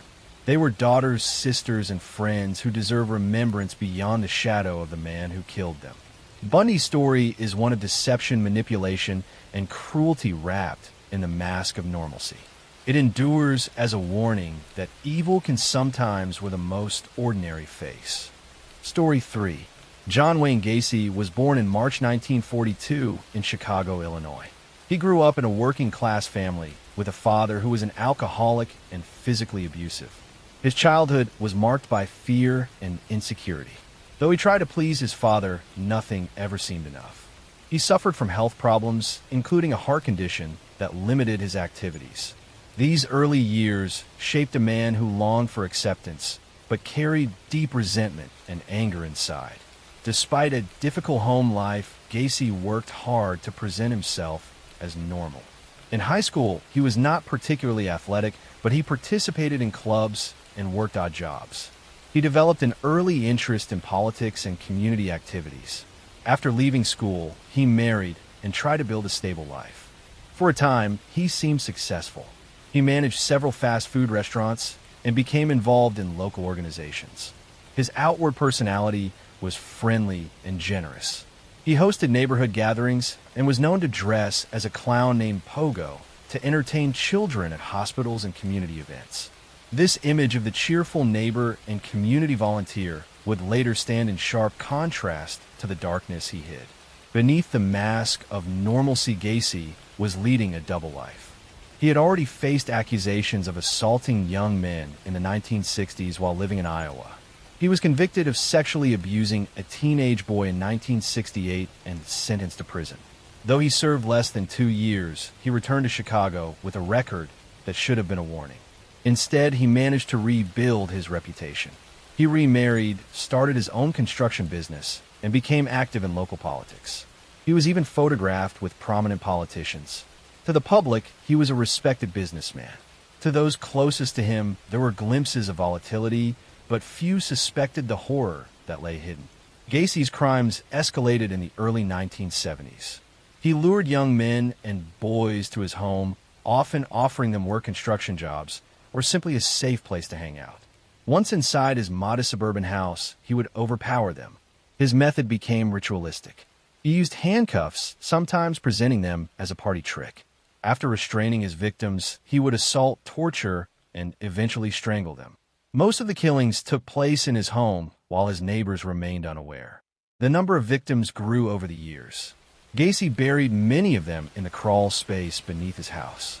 Others were disposed of in nearby rivers. The smell in the house became overwhelming at times, but Gacy explained it away as plumbing issues. He continued to maintain his outward image of normality, attending parties, working in politics, and performing as Pogo the Clown. The juxtaposition between his community role and his secret life made the eventual revelation all the more shocking. In 1978, his crimes began to unravel. That December, a teenage boy named Robert Pius disappeared after telling friends he was going to meet a contractor about a job. The contractor was John Wayne Gacy. When police began investigating, they quickly connected Gacy to other missing young men. They obtained a search warrant and entered his house. Inside, they found items that belonged to several missing victims. The stench from the crawl space raised immediate suspicions. A second search warrant allowed police to dig beneath the house. What they uncovered was a nightmare. Body after body was exhumed from the crawl space. In total, 29 victims were buried there, with additional remains found in rivers nearby. Many of the victims were teenagers or young men who had simply vanished without explanation. For families who had searched desperately for answers, the discovery was devastating. Gacy was arrested and interrogated. His demeanor shocked investigators. He confessed calmly to more than 30 murders, describing his methods in chilling detail. He admitted that he had sometimes killed 2 victims in a single night. He spoke of the killings as though they were routine parts of his life. His lack of remorse and the sheer scale of his crimes stunned even seasoned detectives. The trial of John Wayne Gacy began in 1980. It attracted enormous attention. Prosecutors laid out the evidence of his double life and the brutality of his murders. The defense attempted to argue insanity, but the jury was unconvinced. The calculated nature of his crimes and his ability to maintain a normal outward life demonstrated that he understood his actions. After only a short deliberation, the jury found him guilty on 33 counts of murder. It was one of the largest conviction totals for a single person in American history at the time. Gacy was sentenced to death. He spent 14 years on death row at Menard Correctional Center in Illinois. During this time, he painted hundreds of portraits, many of them depicting clowns. These paintings were sometimes sold at auctions, sparking controversy. Gacy gave interviews in which he denied responsibility despite his earlier confessions. He claimed he was the victim of a conspiracy. His shifting stories only added to his notoriety. On May 10th, 1994, John Wayne Gacy was executed by lethal injection. Outside, the prison crowds gathered in celebration. For many families, the execution brought some closure, though nothing could restore the lives that were lost. The sheer scale of his crimes left a permanent scar on the communities he had haunted. The case of John Wayne Gacy continues to resonate because of the contrast between his public and private lives. He was the friendly neighbor, the businessman, the clown who entertained children, yet behind closed doors, he was a predator who murdered more than 30 young men. His ability to hide in plain sight exposed flaws in the system and highlighted how vulnerable runaway teens and young workers were in the 1970s. The legacy of Gacy is one of horror and deception. His crimes serve as a reminder that appearances can be misleading and that predators can exist even in the most ordinary neighborhoods. The memory of his victims endures as a testament to lives cut short by a man who wore a mask, both literal and figurative. Behind the smile of a clown lay the heart of a killer. Story 4. The Zodiac Killer is a name that still casts a shadow over the history of American crime. Active in the late 1960s and early 1970s in Northern California, the Zodiac terrorized communities with brutal murders and cryptic letters. Unlike many other killers, his identity was never confirmed, which has only deepened the mystery and fear surrounding the case. The first confirmed attack attributed to the Zodiac occurred on December 20th, 1968, near the small town of Benicia, California. Two teenagers, David Faraday and Betty Lou Jensen, were on their first date when they parked at a lover's lane spot. A car pulled up beside them. The assailant forced them out and shot both of them with a handgun. Betty Lou died instantly, and David was mortally wounded. There was no robbery or clear motive. It seemed a senseless act. Investigators had few leads, and the case went cold. On July 4th, 1969, another couple, Darlene Farron and Mike Mageau, were sitting in a car at Blue Rock Springs Park in Vallejo when a vehicle pulled up. The driver left, then returned and opened fire with a handgun. Darlene was killed, and Mike survived with serious injuries. Just over an hour later, a man called the Vallejo police station claiming responsibility not only for this attack, but also for the previous one on David and Betty Lou. The caller provided details that had not been released publicly. It was the first direct communication from the man who would call himself the Zodiac. Weeks later, newspapers received letters written by the killer. These letters were taunting, filled with strange symbols and coded messages. In one, he introduced himself with the chilling phrase, "This is the Zodiac speaking." He demanded that the letters be published or he would kill more people. Inside the letters were cryptograms that he claimed revealed his identity. One of the first ciphers was cracked by a schoolteacher and his wife. It did not reveal a name, but instead a disturbing message where the killer declared that he enjoyed killing because it was fun. The Zodiac struck again on September 27th, 1969 at Lake Berryessa. Brian Hartnell and Cecilia Shepard were relaxing by the water when a man approached wearing a hood with a crosshair symbol on the chest. He tied them up and stabbed them repeatedly. Brian survived, but Cecilia later died. Before leaving the scene, the attacker scrawled a message on the victim's car door with the dates of his previous attacks and his distinctive crosshair symbol. Only 2 weeks later, on October 11th, 1969, the Zodiac murdered cab driver Paul Stein in San Francisco. He shot him in the head and then bizarrely cut a piece of the victim's shirt to send later with a letter. Witnesses saw the killer at the scene, describing him as a white male in his 30s with glasses. Despite this near miss, the Zodiac managed to escape into the night. Police rushed to the area, but confusion about the suspect's race led officers to let him walk past them. This mistake may have cost them their best chance at capture. Over the following years, the Zodiac continued to send letters to newspapers and police. In them, he mocked investigators, boasted about his crimes, and threatened mass killings. He claimed responsibility for dozens of murders, though only a handful have been definitively linked to him. The letters often included ciphers, some of which remain unsolved to this day. His messages revealed a man who craved attention and control more than anything. He wanted to be feared and to prove that he was smarter than the authorities. The investigation into the Zodiac was massive. Police departments across multiple counties worked together, but cooperation was strained at times.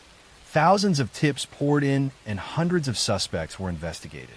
The most famous suspect was Arthur Lee Allen, a convicted child molester who lived in Vallejo and matched some descriptions. He was interviewed multiple times and even named in a search warrant. Circumstantial evidence pointed toward him, but definitive proof never surfaced. DNA analysis years later did not match him, though doubts and debates remain. As time passed, the Zodiac's letters grew less frequent. His last confirmed correspondence was in 1974. After that, the trail went cold. Some believe he died or was imprisoned for another crime. Others think he simply stopped writing and continued living quietly under a false identity. The lack of closure left victims' families and investigators frustrated. In the decades since the killings, the Zodiac has become part of American folklore. Books, documentaries, and films have kept the story alive. Amateur sleuths have dedicated their lives to decoding his ciphers and piecing together clues. In 2020, a team of codebreakers finally solved one of his unsolved ciphers sent in 1969. The message contained more taunts, but again, no name. This reinforced the idea that the Zodiac never intended to reveal his identity. His goal was to manipulate the public and instill fear. The impact of the Zodiac case was profound. It highlighted the challenges of interagency cooperation in the pre-digital era when communication between counties was slow. It showed how media attention could both aid and hinder investigations. The constant publication of his letters gave him the spotlight he desired, but also kept the public informed. To this day, the identity of the Zodiac remains unproven. DNA analysis offers some hope, but the evidence is limited and degraded by time. Theories abound, ranging from known suspects like Arthur Lee Allen to more obscure figures. Every few years, a new claim emerges about his identity, but none have been confirmed. The story of the Zodiac Killer endures because it combines brutal violence with mystery. Unlike other serial killers who were eventually caught and exposed, the Zodiac remains a ghost figure lurking in the shadows of history. His victims were ordinary people, young couples enjoying evenings by the water, or a cab driver working late at night. Their lives were cut short by a man who wanted to be remembered for terror rather than for who he was. Today, more than 50 years later, the case continues to fascinate because it is unfinished. The unanswered questions leave space for endless speculation. The Zodiac's cryptic symbols remain as haunting reminders of a killer who manipulated fear with both weapons and words. His legacy is not only in the murders he committed, but in the way he exploited mystery itself, turning crime into a dark puzzle that is yet to be solved. Story 5. Richard Ramirez was born in February 1960 in El Paso, Texas. His childhood was marked by instability and violence. His father was strict and often abusive. His mother worked in a factory where exposure to chemicals may have affected her health. Richard grew up surrounded by poverty and dysfunction. From a young age, he was influenced by his older cousin Miguel, who had returned from serving in Vietnam. Miguel boasted about brutal acts he had committed during the war and even showed Richard disturbing photographs of women he claimed to have assaulted. At only 12 years old, Richard witnessed Miguel murder his own wife during a domestic argument. These traumatic experiences left deep scars on the boy who was already vulnerable. Richard began experimenting with drugs as a teenager, turning to marijuana and later LSD. He also developed a fascination with Satanism and dark rituals. He struggled in school and dropped out early. His petty crimes soon escalated into burglaries. By his early 20s, he had moved to California, drifting through Los Angeles and San Francisco, surviving on theft and immersing himself in a lifestyle of addiction and violence. His descent into murder began in 1984. That June, a 79-year-old woman named Jenny Vincow was found dead in her apartment in Los Angeles. She had been stabbed, and her body showed signs of mutilation. Police had no suspect at the time, but years later this crime was linked to Richard Ramirez. It marked the start of his killing spree. By 1985, the murders escalated dramatically. Ramirez gained the nickname the Night Stalker because he attacked in the middle of the night. He targeted homes across Southern California, breaking in while victims slept. His methods were unpredictable. Sometimes he used a gun, other times a knife or blunt objects. He killed men and women of all ages. He assaulted women and sometimes children. He left satanic symbols at crime scenes and forced victims to swear their loyalty to the devil. The randomness of his attacks created widespread fear because nobody knew who might be next. In March 1985, he attacked Maria Hernandez in her home in Rosemead. She survived by raising her hands and deflecting a bullet. Minutes later, he killed another woman, Tsai Lianyu, outside her car nearby. That same evening, he killed a third woman in her apartment. These rapid attacks terrified the city. Newspapers began covering the Night Stalker daily. Over the next months, Ramirez continued his spree. He invaded homes across Los Angeles and beyond, often leaving survivors who could describe his appearance. He was tall, thin, with rotting teeth and a foul odor that witnesses never forgot. His brutality shocked even seasoned detectives. In some cases, he forced couples to witness each other's assaults before killing one or both. He showed no consistent pattern except his desire to terrorize. The police struggled to catch him. At first, the crime seemed unrelated because of the varying weapons and methods. But soon detectives connected the attacks by shoe prints left behind. A distinct sneaker pattern linked multiple scenes. The media reported on this detail, which angered investigators because Ramirez could have changed his shoes to avoid detection. Still, the clue remained vital. By the summer of 1985, his crimes reached a peak. He attacked in San Francisco, killing Peter and Barbara Pan in their home.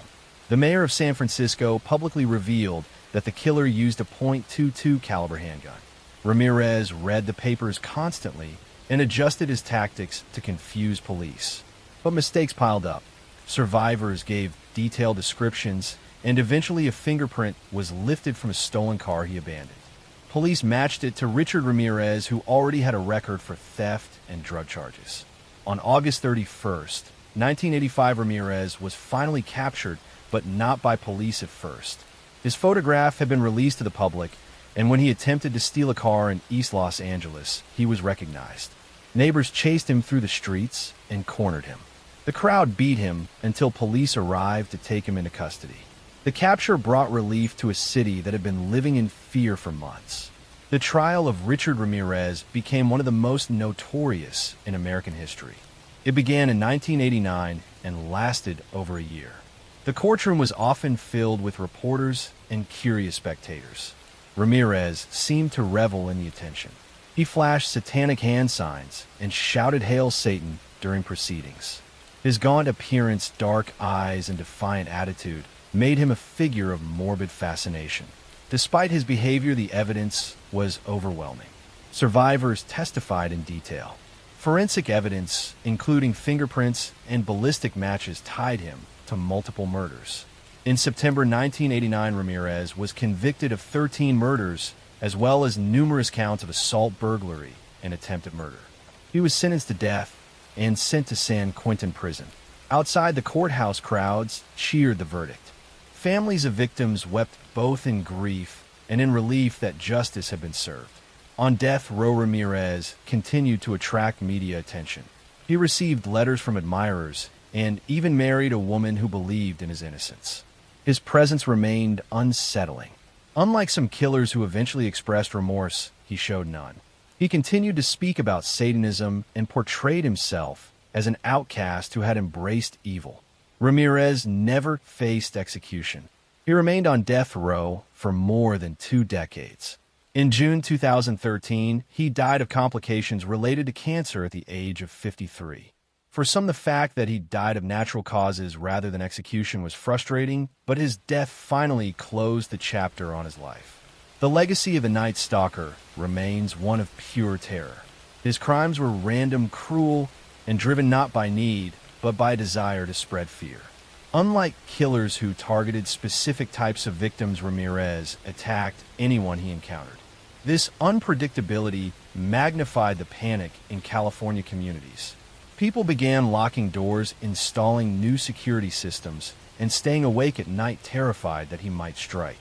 His story highlights the vulnerability of ordinary homes and the way one man can paralyze entire cities. The survivors of his attacks continue to carry the memories of those nights.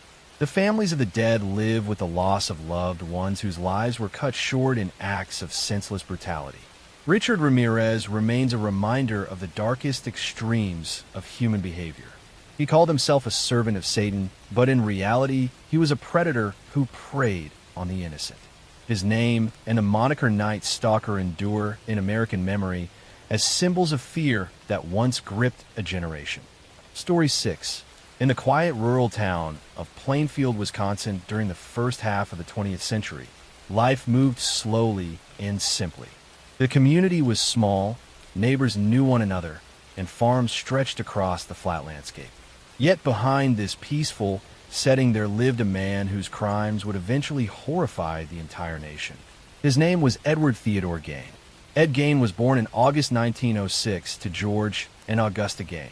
His father was an alcoholic who struggled to hold steady work, while his mother was deeply religious, domineering, and strict. Augusta instilled in her two sons a belief that the world was filled with sin and corruption. She particularly warned them against women, describing them as instruments of immorality. Ed grew up isolated. The family rarely allowed social interaction, and the Gain children were discouraged from making friends. As a child, Ed was shy, quiet, and awkward. He was ridiculed by other children at school, which only pushed him further into isolation. His mother's teachings shaped him profoundly. He developed an unhealthy attachment to Augusta, viewing her as the only pure and trustworthy person in the world. This dependence would define his entire life. In 1940, Ed's father died, leaving the family to survive on farm income. Soon after, his older brother Henry began expressing doubts about their mother's strict worldview. Henry worried about Ed's unhealthy devotion to Augusta, but in 1944 Henry died in a suspicious fire while working on the family property. Although the official cause was listed as asphyxiation, investigators quietly noted that the circumstances were odd. Ed reported the fire, and when Henry's body was found, it appeared not badly burned, leading some to wonder if Ed had played a role in his brother's death. After Henry's passing, Ed was left alone with his mother. But only a year later, in 1945, Augusta herself died following a series of strokes. Her death devastated Ed. He had lost the one person who dominated his world and provided structure to his life. Without her guidance, he became reclusive, retreating into the farmhouse that grew increasingly filthy and cluttered. Most rooms were left untouched as shrines to Augusta, kept exactly as she had left them, while Ed confined himself to a few areas filled with debris and decay. It was in this lonely environment that Ed's obsession with death and the human body began to take its most disturbing form. He frequently visited cemeteries at night, digging up recently buried bodies. He removed skin, bones, and organs, taking them back to his farmhouse where he fashioned grotesque trophies. Investigators later discovered masks made of human skin, bowls crafted from skulls, and furniture upholstered with human hides. These creations suggested that Ed was attempting to recreate his mother's presence or even become her by wearing the skin of women he exhumed. For many years, his macabre activities went unnoticed. Plainfield was a small, trusting community, and Ed was seen as odd but harmless. He worked odd jobs, babysat for neighbors, and was known for being polite though strange. That perception changed in November 1957 when Bernice Wardens, the local hardware store owner, disappeared. Her store was found locked with bloodstains on the floor. A receipt showed that Ed Gain had been her last customer that day. Police obtained a search warrant and went to Ed's farmhouse. What they found shocked even the most experienced officers.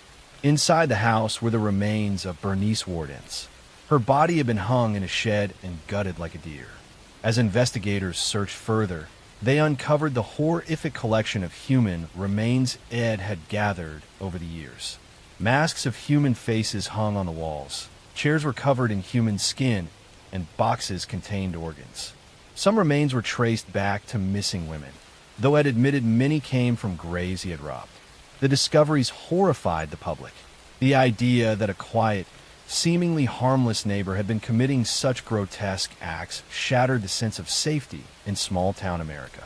Newspapers across the country printed the details, and Ed Gain quickly became infamous. His crimes went beyond murder into a realm of depravity rarely seen. During interrogation, Ed confessed to killing Bernice Wardens and another local woman. tavern owner Mary Hogan, who had vanished in 1954. He also admitted to robbing graves, but claimed he had not killed most of the women whose remains were found in his house. His statements revealed a disturbed mind. He described entering trances when digging up bodies, and he explained how he crafted clothing and masks in an effort to transform himself into his mother. In 1958, Ed Gein was found mentally incompetent to stand trial and was committed to a psychiatric institution. For more than a decade, he remained there until doctors declared him fit for trial. In 1968, he was tried for the murder of Bernice Wardens.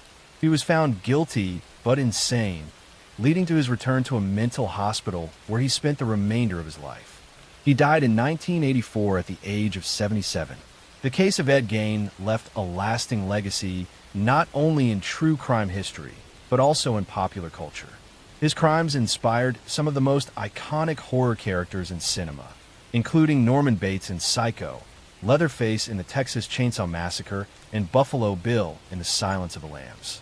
His story raised questions about mental illness, isolation, and the dangers of unchecked obsession. For the people of Plainfield, the scars never fully healed. The town became associated with darkness it never asked for. Many locals avoided speaking about Ed Gein for decades, wishing to move past the horror. Yet the farmhouse where he committed his crimes became a site of morbid curiosity until it was eventually burned down. Ed Gein remains a figure of fascination because his crimes blurred the line between reality and nightmare. He was not the typical killer driven by greed or impulse. Instead, he was a man shaped by isolation, dominated by his mother, and consumed by fantasies that grew more grotesque after her death. His actions shock a nation because they revealed what can emerge from loneliness and obsession left unchecked. Even today, his story is studied in criminal psychology as an example of how trauma, control, and mental illness can twist a life into something almost unimaginable. Behind every horror film inspired by his deeds is the reminder that these terrors were once real in a small Wisconsin town where people thought they knew their neighbors. Gary Leon Ridgway was born on February 18, 1949, in Salt Lake City, Utah. He was the second of 3 sons in a working-class family. His father, Thomas Ridgway, worked as a bus driver, while his mother, Mary, was a retail sales clerk. The family lived a modest life, struggling financially at times, but always trying to maintain appearances of normalcy. From the outside, their household seemed unremarkable, yet within its walls lay tensions and patterns of dysfunction that would later be seen as critical to the making of a killer. As a child, Gary was shy and slow to develop academically. He struggled with reading comprehension and was held back in school more than once. Teachers noticed that he seemed detached, often staring off or failing to grasp lessons. His classmates sometimes mocked him for his lack of intelligence, and he grew up with a deep sense of inferiority. This sense of being less than others would stay with him for life, shaping the way he related to people. At home, the Ridgway family environment was strained. Gary's father often complained about sex workers, speaking of them with contempt. He frequently shared disturbing stories about encounters he had witnessed while driving his bus route near Seattle, where prostitution was common. At the same time, Gary's relationship with his mother was complicated. She was described as domineering, strict, and sometimes humiliating toward him. Gary later spoke of feeling confused by his mother's behavior, especially when she scolded him harshly, even as she also cared for him physically in ways that left him with troubling, conflicted emotions. As Gary entered adolescence, he began to show troubling signs of suppressed rage. At the age of 16, in what would later be remembered as a shocking foreshadowing of his adult crimes, he lured a 6-year-old boy into the woods and stabbed him. The child survived, but the act revealed a dangerous side of Gary that no one around him truly recognized or understood at the time. It was brushed off as an isolated incident, and Gary moved forward with his life as though nothing had happened. After finishing high school, Gary joined the Navy. He was deployed to Vietnam, where he was exposed to the chaos of war and the widespread use of sex workers among soldiers. He contracted gonorrhea during his service, which filled him with a mixture of guilt and anger. emotions that later became tied to his view of women. When his military service ended, he returned to the United States and settled near Seattle. Gary Ridgway married young, taking a woman named Claudia Craig as his first wife in 1970. But their marriage was troubled from the beginning. He was jealous, controlling, and consumed by suspicions of infidelity. His fixation on sexual activity was overwhelming, and his expectations in the marriage were exhausting to his partner. They divorced within a year. He would marry more than once again, and in each relationship he displayed a disturbing pattern of obsession, control, and infidelity. On the surface, Ridgway lived a seemingly ordinary working-class life. He was employed as a painter at the Kenworth Truck Factory, where he remained for decades. His co-workers described him as quiet, sometimes odd, but generally reliable. He attended church regularly and sometimes read the Bible aloud at home. Yet beneath this facade of normalcy, he was nurturing dark fantasies and behaviors that would make him one of the most prolific serial killers in history. The murders that would later be attributed to him began in the early 1980s in the area surrounding the Green River near Seattle. In 1982, the body of a young woman was found in the river. Within weeks, more bodies were discovered, all of them women, many of them known to be sex workers or runaways. The victims were often strangled, sometimes with ligatures, and their bodies were left in wooded areas, ravines, or the river itself. The pattern became clear to investigators. They were dealing with a serial killer who targeted vulnerable women, lured them to his vehicle, murdered them, and then disposed of their bodies in clusters across the landscape. The press soon dubbed him the Green River Killer, a name that would haunt the Pacific Northwest for decades. The investigation quickly became one of the largest in American history. Task forces were formed, dozens of detectives and FBI profilers were assigned, and yet the killer remained elusive. Ridgway himself was interviewed as early as 1983. He admitted to knowing some of the victims and to picking up sex workers, but he was calm, cooperative, and passed a polygraph test. Without concrete evidence, the investigators let him go. Meanwhile, the bodies continued to accumulate. Throughout the 1980s, women kept vanishing from the Seattle area, many of them last seen near Pacific Highway South, a stretch of road notorious for prostitution. Their remains were later found in clusters in wooded dumping sites that Ridgway returned to more than once. He often revisited the corpses to perform acts of necrophilia, an element of his crimes that remained hidden until his eventual confessions. For years, the task force chased leads, investigated suspects, and tried new forensic methods. Among those who assisted was Robert Keppel, a detective who had previously investigated Ted Bundy. Bundy himself, sitting on death row in Florida at the time, even offered to help profile the Green River Killer. Bundy suggested that the killer likely revisited the bodies and that he chose vulnerable women because he knew their disappearances would draw less attention. At the time, investigators considered Bundy's insights, but still lacked the evidence to make an arrest. Ridgway's double life continued into the 1990s. He remarried, held his job steadily, and maintained a bland suburban existence.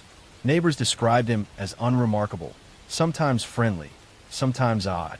Few suspected that the quiet man who mowed his lawn and attended barbecues was hiding the darkest of secrets. The break in the case came with the advancement of DNA technology. In the late 1990s and early 2000s, samples that had been preserved from the victims were tested using new methods. Semen found on several victims was matched conclusively to Gary Ridgway. In 2001, nearly 2 decades after the first murders, Ridgway was finally arrested. The arrest shocked those who knew him. Many could not reconcile the ordinary factory worker with the monstrous crimes. In custody, Ridgway eventually confessed to an astonishing number of murders. He admitted to killing at least 70 women, though he was only formally convicted of 49. His confessions revealed chilling details. He spoke matter-of-factly, with no visible remorse, explaining how he chose women he thought no one would miss, how he strangled them in his truck or home, and how he returned to their bodies long after their deaths. In 2003, Ridgway accepted a plea bargain that spared him the death penalty in exchange for full cooperation. He led investigators to previously undiscovered remains and described his methods in cold detail. The families of the victims attended hearings, listening as he recounted the deaths of their loved ones. For many, it was a devastating experience, but it also brought answers after decades of uncertainty. Ridgway was sentenced to life in prison without parole, serving his time at the Washington State Penitentiary. He remains there to this day, one of the most prolific serial killers in United States history. Story 2. John Wayne Gacy was born on March 17, 1942, in Chicago, Illinois, into a blue-collar family of Polish and Danish descent. His father, John Stanley Gacy, was a World War I veteran and auto repair machinist who carried the scars of alcoholism and a violent temper. His mother, Marion, was described as a kind and protective woman who tried to shield her children from the worst of their father's anger. John Wayne, known in the family simply as Johnny, was the second of 3 children, with 2 sisters who were close to him throughout his life. From an early age, Gacy's relationship with his father was one of fear and disappointment. The elder Gacy often belittled his son, calling him weak and stupid, mocking him for not being athletic, and sometimes beating him for minor infractions. Johnny longed for approval that never came. Even as he grew older and achieved small successes, his father dismissed him. His mother, on the other hand, offered him compassion and defended him from his father's abuse. But this only deepened the wedge between father and son. As a boy, Gacy suffered from health problems. He experienced fainting spells and was later diagnosed with a congenital heart condition that limited his ability to participate in sports. This weakness made him a target of bullying from peers and further scorn from his father, who saw physical strength as a mark of manhood. These early wounds of rejection and humiliation would stay with him for life. Despite his struggles, Gacy showed an ability to charm and make friends. He had a sociable nature and often tried to win people over with humor and friendliness. By his teenage years, he became active in community organizations, working in grocery stores, and showing leadership qualities that impressed many around him. Yet behind this affable exterior, he carried secrets of confusion about his identity, his desires, and his insecurities. After finishing high school, Gacy moved through a series of jobs, eventually finding work in management positions. He married his first wife, Marlyn Myers, in 1964, and the couple settled in Waterloo, Iowa, where her family owned a chain of Kentucky Fried Chicken restaurants. Gacy managed 3 of these restaurants, earning a good salary and presenting himself as a respectable young businessman. He joined the JCs, a civic organization where he rose quickly through the ranks, known for his enthusiasm and his ability to get others involved. But beneath this respectable exterior, Gacy harbored dark impulses. In 1968, he was charged with sexually assaulting a 15-year-old boy, an offense that shattered the image he had worked so hard to build. He was sentenced to 10 years in prison, and his wife divorced him, taking their 2 children and severing all ties. After serving just 18 months, Gacy was released in 1970 for good behavior. He returned to Chicago, determined to rebuild his life, but the seeds of his future crimes had already been planted. Back in Chicago, Gacy reinvented himself. He started a successful construction business, PDM Contractors, which specialized in painting, decorating, and maintenance. He remarried, this time to a woman named Carol Hoff, a divorced mother with 2 daughters. They moved into a house on Somerdale Avenue in Norwood Park, a quiet suburban neighborhood. To his neighbors, Gacy appeared to be a model citizen. He hosted parties, often cooking elaborate meals, and became involved in local Democratic Party politics. One of Gacy's most unusual hobbies was performing as a clown.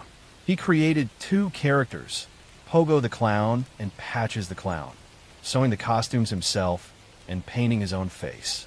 He entertained children at hospitals, charity events, and parades, earning him the nickname the Killer Clown in later years. To those who saw him perform, he seemed harmless, even joyful. Yet this persona masked the terrifying reality of what was happening inside his home. Throughout the 1970s, young men and boys began disappearing in the Chicago area. Many of them were runaways, drifters, or youth-seeking work. Gacy often lured them with promises of construction jobs or money. Some he picked up hitchhiking, others he met at bus stations or on the street. Once inside his home, he would offer them alcohol or show them a trick involving handcuffs, claiming he could demonstrate how to escape. When they were restrained, he revealed his true intentions. He assaulted them, strangled them, and disposed of their bodies. The sheer number of victims is staggering. Over the years, Gacy murdered at least 33 young men and boys.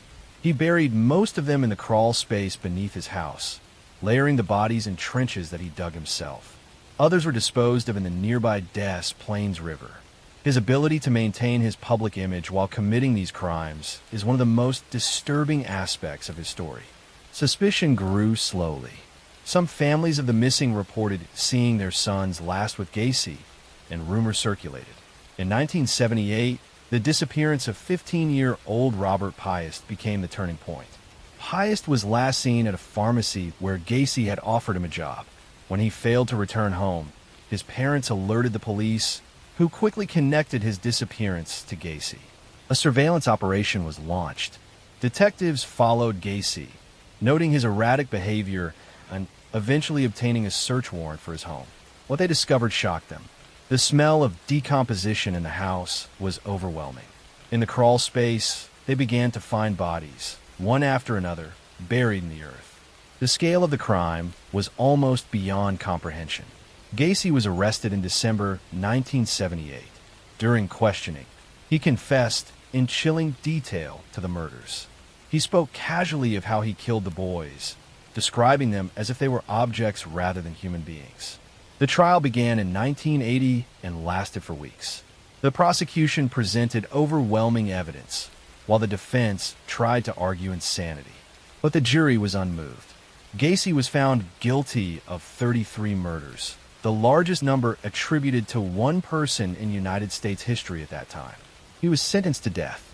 For years, he lived on death row at Menard Correctional Center, appealing his sentence and maintaining at times that he was innocent, at other times admitting to the crimes.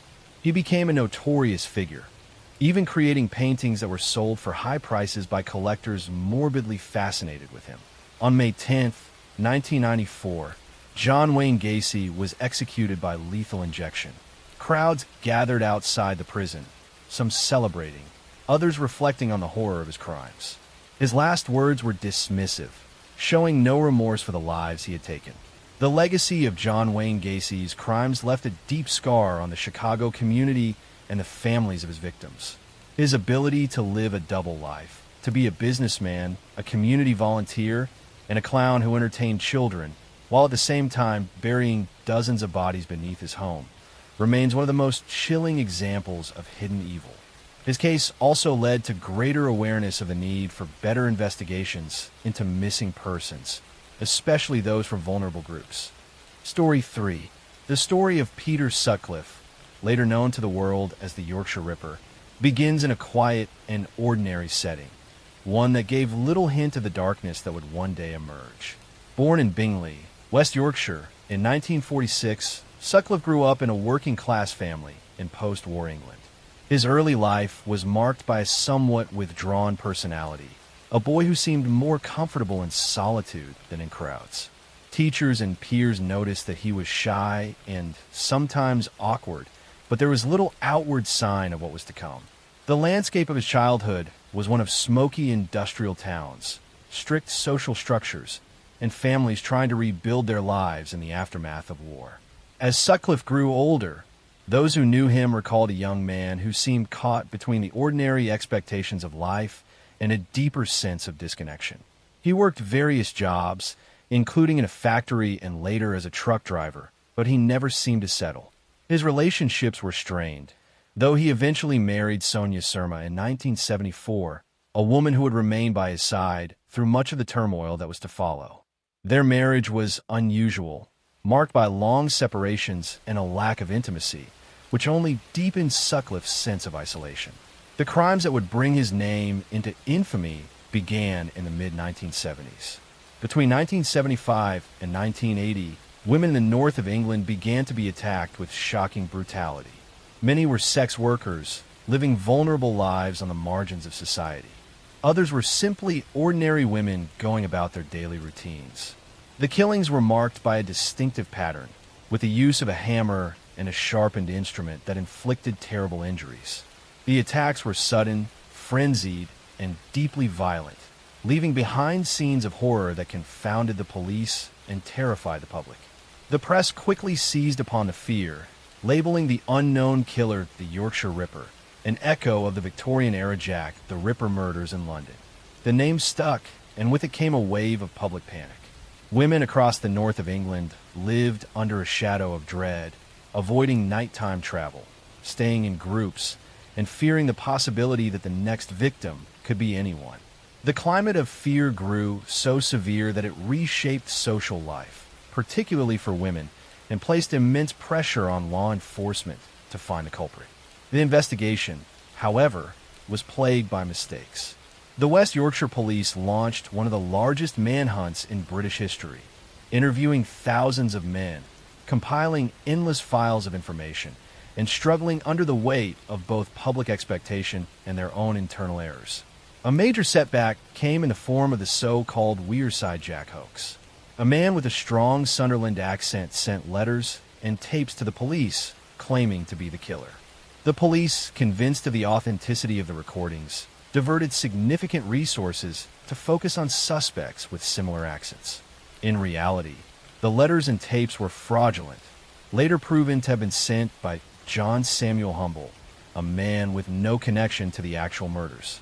This misdirection allowed Sutcliffe to continue his killings while the investigation drifted off course. By the end of the decade, the list of victims had grown. Women such as Wilma McCann, Emily Jackson, Irene Richardson, Patricia Atkinson, Jane MacDonald, and many more had lost their lives in horrifying circumstances. Some victims were young women with children, others elderly, some students or shop assistants. Each case carried with it grief and devastation for families and communities, while the broader society lived with the constant unease of not knowing when or where the killer would strike next. Despite being interviewed by the police multiple times, Sutcliffe managed to avoid capture. He explained away inconsistencies, charmed his way out of suspicion, and benefited from the disorganization of the investigation. Files were misplaced, connections were overlooked, and the sheer scale of the inquiry left gaps through which Sutcliffe slipped repeatedly. The frustration of the detectives mounted, and the anger of the public grew. Women's rights groups organized protests, demanding greater safety and accountability, and criticizing the police for failing to protect the vulnerable. The breakthrough finally came in January 1981. Sutcliffe was arrested in Sheffield after police officers noticed false number plates on his car. Inside the vehicle, they discovered tools that connected him to the series of murders. Further investigation revealed bloodstains, weapons, and other evidence that left little doubt as to his guilt. Once in custody, Sutcliffe confessed to many of the murders, speaking in a detached and almost casual manner that shocked investigators. He claimed that he had been commanded by voices, a supposed divine directive to rid the world of prostitutes. Whether this was a genuine delusion or an attempt to craft a defense is still debated, but it became a central element of his trial. In May 1981, Sutcliffe stood trial at the Old Bailey. The proceedings gripped the nation as the court heard testimony about the murders, the botched investigation, and Sutcliffe's mental state. His defense argued diminished responsibility, claiming he suffered from paranoid schizophrenia. However, the jury rejected this, and Sutcliffe was convicted of 13 counts of murder and 7 counts of attempted murder. He was sentenced to 20 concurrent life terms in prison, a sentence later upgraded to a whole life tariff, ensuring that he would never be released. The aftermath of the case left lasting scars on British society.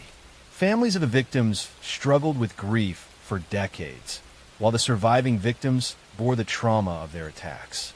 The failures of the police investigation led to a major public inquiry, which criticized the West Yorkshire police for their mishandling of the case and recommended sweeping reforms. The Wearside Jack hoaxer was eventually unmasked and imprisoned years later, adding another tragic dimension to the story of misdirection and lost lives. Sutcliffe himself spent the rest of his life in custody, moving between prisons and psychiatric facilities. He was attacked several times by fellow inmates and lived under heavy guard. His health declined in later years, and he died in 2020 after contracting COVID-19, bringing an end to the life of a man whose crimes had cast a shadow over an entire generation. The story of the Yorkshire Ripper remains one of the most haunting chapters in British criminal history. It is a tale not only of violence and cruelty, but also of systemic failure, public fear, and the resilience of those who demanded justice. It reveals how the actions of one man can alter the lives of countless others, and how institutions meant to protect can falter under pressure. For decades, it has served as a cautionary reminder of the need for vigilance, fairness, and the protection of society's most vulnerable. Story 4. The story of Richard Ramirez, who would become infamously known as the Night Stalker, begins far from the bright lights of Los Angeles, in El Paso, Texas, where he was born in February 1960. He grew up in a troubled household, the youngest of 5 children in a working-class Mexican-American family. His father was strict and often abusive, and young Richard, called Richie by his family, began spending long hours away from home to avoid conflict. He slept in cemeteries as a child, he wandered the streets at night, and he grew up surrounded by influences that were anything but stable. From an early age, Ramirez was exposed to violence and darkness that would shape him forever. His older cousin, Miguel, was a Vietnam veteran who returned from the war with photographs of atrocities and stories of brutality. Miguel would show these images to the impressionable boy and brag about acts of violence he committed overseas. Even more horrifying, Miguel once shot his wife in front of Richard, an act of domestic murder that Ramirez witnessed firsthand as a teenager. This exposure to blood and death left a deep imprint. Ramirez's adolescence spiraled further into delinquency. He experimented with drugs, including LSD, and developed a fascination with Satanism, black magic, and horror. He idolized serial killers and murderers, studying their crimes as if they were role models. By his late teens, he was committing burglaries, drifting between jobs, and spending nights wandering city streets. Eventually, he left Texas for California, where the anonymity of Los Angeles provided the perfect landscape for his descent into crime. The wave of violence that earned him his place in history began in 1984. The first known murder linked to him was that of Jenny Vincow, a 79-year-old woman who was brutally attacked in her Los Angeles apartment. Her death bore the hallmarks of the savagery that would characterize many of his crimes: forced entry, overwhelming violence, and sexual assault. At first, the murder seemed isolated, but within months, the pattern grew. In 1985, Los Angeles was gripped by terror. Ramirez embarked on a spree of home invasions, murders, rapes, and assaults that appeared almost random in their targets. He attacked the young and the elderly, men and women, people of different races and backgrounds. No one felt safe because there was no clear profile of who might be next. He entered homes at night, often through unlocked windows or doors, and his victims woke to unspeakable violence. Some were shot, others stabbed, many bludgeoned. He left behind scenes of horror that investigators struggled to connect at first, but soon the public and police alike realized they were facing one of the most sadistic criminals in modern American history. Ramirez developed a ritualistic pattern. He used guns, knives, or blunt objects. He often assaulted women sexually, sometimes in front of their partners or children. He forced his victims to swear to Satan, leaving behind pentagrams drawn in lipstick or carved into skin. The press seized on these satanic connections, fueling fear that the Night Stalker was not merely a murderer, but part of something even darker. The city of Los Angeles descended into paranoia. Hardware stores sold out of locks and guns. People double-bolted doors, installed alarms, and slept with weapons nearby. The heat of the summer in 1985 made this even more difficult. as residents kept their windows closed in fear. Every creak of the night became a cause for panic. The randomness of Ramirez's targets made him particularly terrifying. Unlike other killers who focused on specific types of victims, Ramirez struck without pattern, so no one felt safe. The police worked tirelessly, but Ramirez proved elusive. He used stolen cars, switched weapons, and left behind little that could lead directly to him. He killed in Los Angeles, but also traveled north to San Francisco, committing murders there as well, widening the scope of the hunt. A breakthrough came when a fingerprint lifted from a stolen car matched Richard Ramirez, whose criminal record included prior arrests. His face was soon plastered across newspapers and television screens, and the entire state knew his name.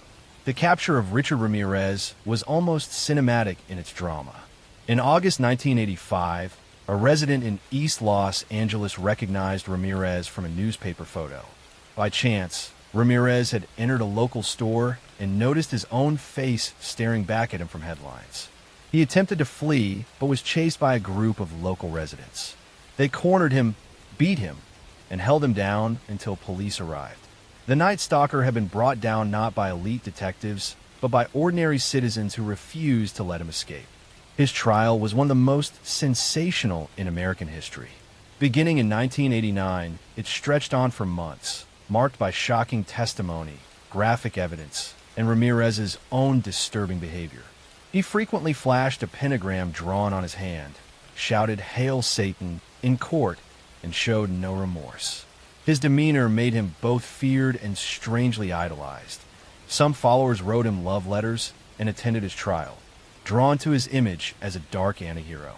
But for the families of his victims, the trial was an agonizing ordeal, forcing them to relive the horrors inflicted by a man who seemed to revel in their pain.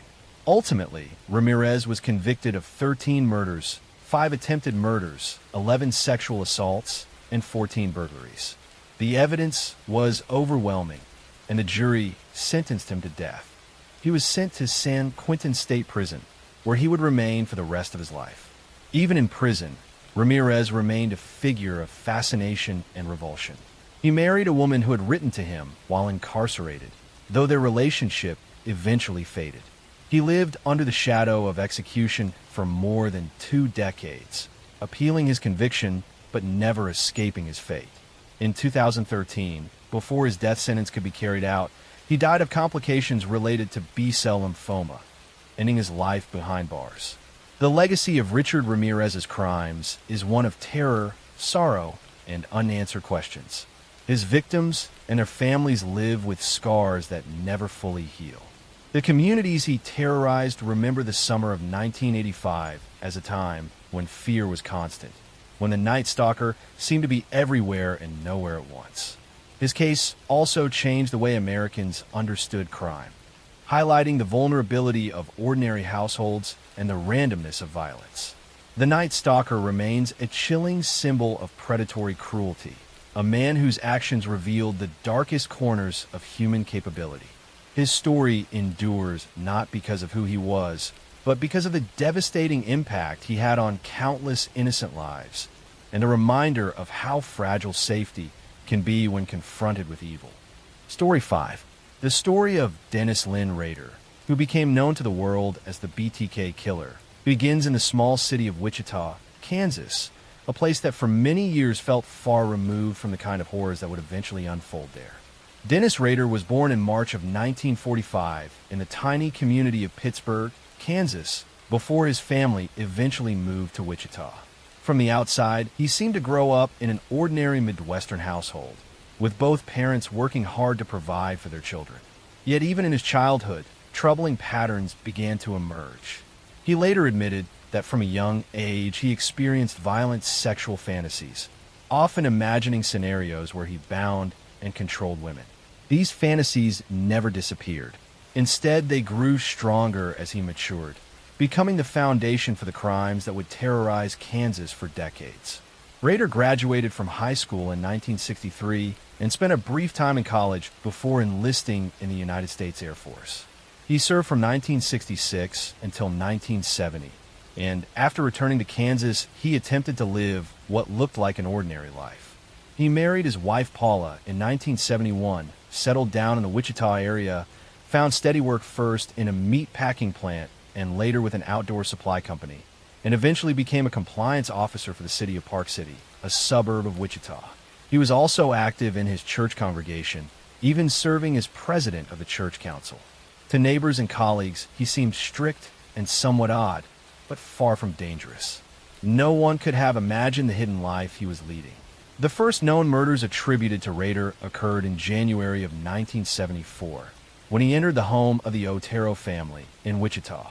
Inside were Joseph and Julie Otero and two of their young children. What unfolded that morning was an act of unimaginable violence.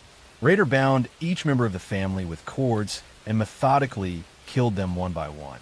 The brutality of the Otero murders stunned Wichita and immediately led police to believe a highly dangerous individual was at large. Yet investigators had few leads. There were no suspects, no clear motive, and no connection between the victims and a possible killer. The Otero murders might have remained an isolated tragedy, but soon afterward Rader made it clear he wanted recognition. In October of 1970, a local newspaper received a letter from someone claiming responsibility. The letter described details of the crime scene that only the killer could know. Most chillingly, the writer signed the letter with the initials BTK, standing for bind, torture, kill. That phrase would become inseparable from the crimes and the identity of the man who committed them. Over the following years, Rader struck again. In April 1974, he killed Catherine Bright, a young woman he attacked in her home after following her.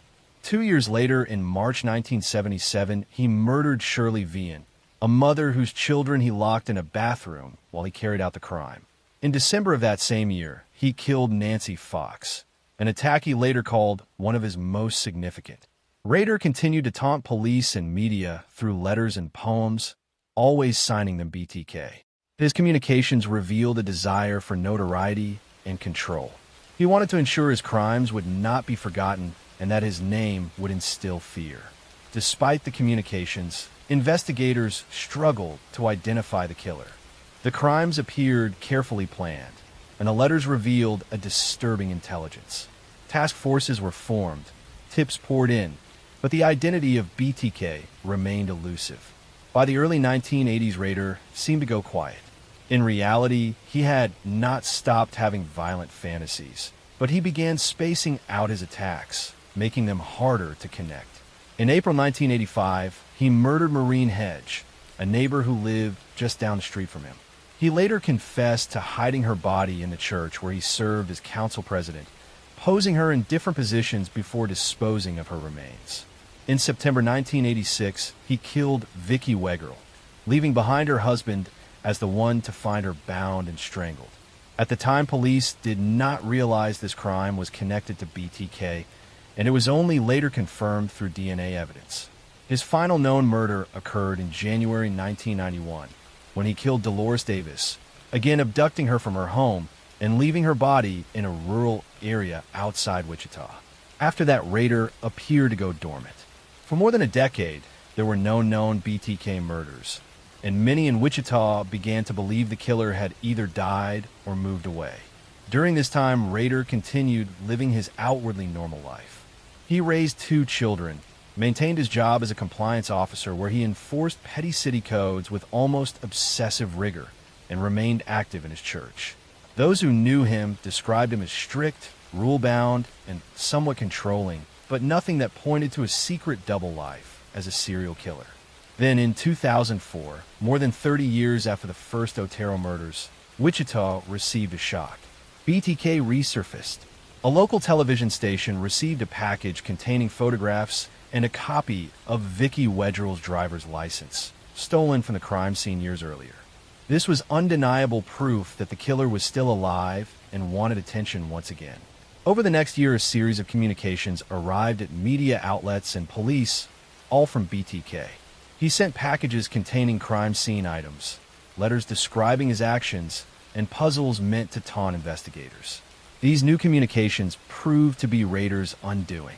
In one package, he asked police if they could trace information from a computer floppy disk. Investigators responded publicly through a newspaper ad suggesting it would be safe.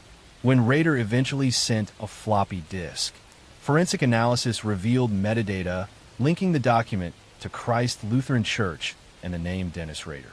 Investigators quickly confirmed that DNA taken from Rader's daughter matched evidence preserved from earlier crime scenes. On February 25, 2005, Dennis Rader was arrested near his home in Park City. The news stunned the community. This man who had lived among them for decades, enforcing local codes and serving as a church leader, was now unmasked as the BTK killer. During interrogations, Rader calmly confessed to the murders, describing them in chilling detail. He showed no remorse, instead speaking about them as projects he had planned and executed. Rader was charged with 10 counts of first-degree murder, though he hinted at more crimes that could not be conclusively proven. In court, he pleaded guilty, giving a long and detailed confession that described each murder step by step. His demeanor was cold and matter-of-fact, horrifying the families of victims who listened in the courtroom. In August 2005, Rader was sentenced to 10 consecutive life terms without possibility of parole. He was sent to the El Dorado Correctional Facility in Kansas, where he remains today. His case continues to be studied for the way he maintained a double life, the methods he used to communicate with the public and law enforcement, and the failures and eventual success of the investigation that captured him. The aftermath of the BTK case left lasting scars on Wichita. For decades, families had lived in fear, never knowing who among them might secretly be BTK. The revelation that he was an ordinary neighbor and community leader was almost as terrifying as the crimes themselves. Next story.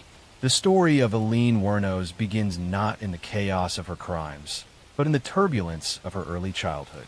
She was born in February 1956 in Rochester, Michigan, to a teenage mother and a father who would never play a role in her life.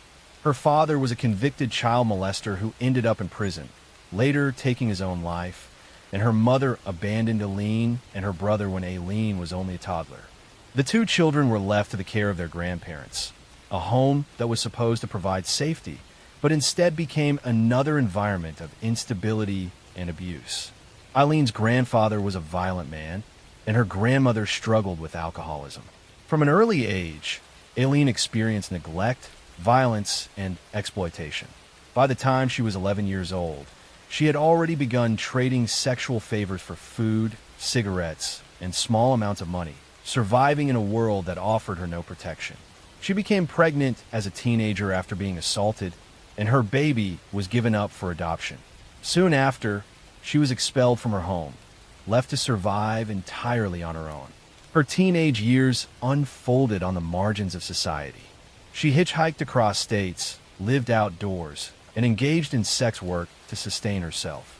Eileen's life became a cycle of transient relationships, brushes with the law, and survival through whatever means she could find. She was arrested multiple times for theft, fraud, and disorderly conduct. The years hardened her, stripping away any sense of stability or belonging. By the late 1980s, Wuornos was living in Florida, still drifting and surviving as a sex worker along highways. It was there, beginning in 1989, that her violent crimes began. Unlike many serial killers who targeted specific groups for twisted psychological reasons, Wuornos' murders were bound up with her own life circumstances. She claimed she killed men who had picked her up for sex when they became violent or attempted to assault her. But prosecutors would later argue her crimes were calculated robberies, carried out under the guise of self-defense. Her first known victim was Richard Mallory, a 51-year-old man who picked her up along a Florida highway. In December 1989, his body was discovered abandoned in his car, shot multiple times. At first, the murder seemed like an isolated case, but over the next year, more bodies appeared. The victims were all men, found along roadsides or in wooded areas, killed with a gun, and often robbed of their belongings or vehicles. As the body count rose, eventually reaching 7 confirmed murders, fear spread through Central Florida. Police connected the killings by the consistent method and by witness descriptions of a woman seen with some of the victims shortly before their deaths. A key detail helped narrow the search. Wuornos and her lover, Tyria Moore, had crashed one of the victim's cars and fled the scene, leaving behind fingerprints. Those prints were traced back to Wuornos, already known to law enforcement for her long history of arrests. Investigators began a manhunt, but Wuornos was elusive, moving from cheap motels to bars, living in constant motion. In January 1991, police finally caught her at a biker bar in Daytona Beach. She was arrested without incident, though she maintained a tough and defiant demeanor. Her partner, Tyria Moore, became a crucial figure in the case. Pressured by investigators, Moore agreed to cooperate in exchange for immunity. She called Wuornos while under police surveillance, persuading her to confess to the killings. On tape, Wuornos admitted to several murders, repeating her claim that she acted in self-defense against violent clients. Her trial became a national spectacle. In 1992, she was tried for the murder of Richard Mallory, though evidence from other killings was also introduced.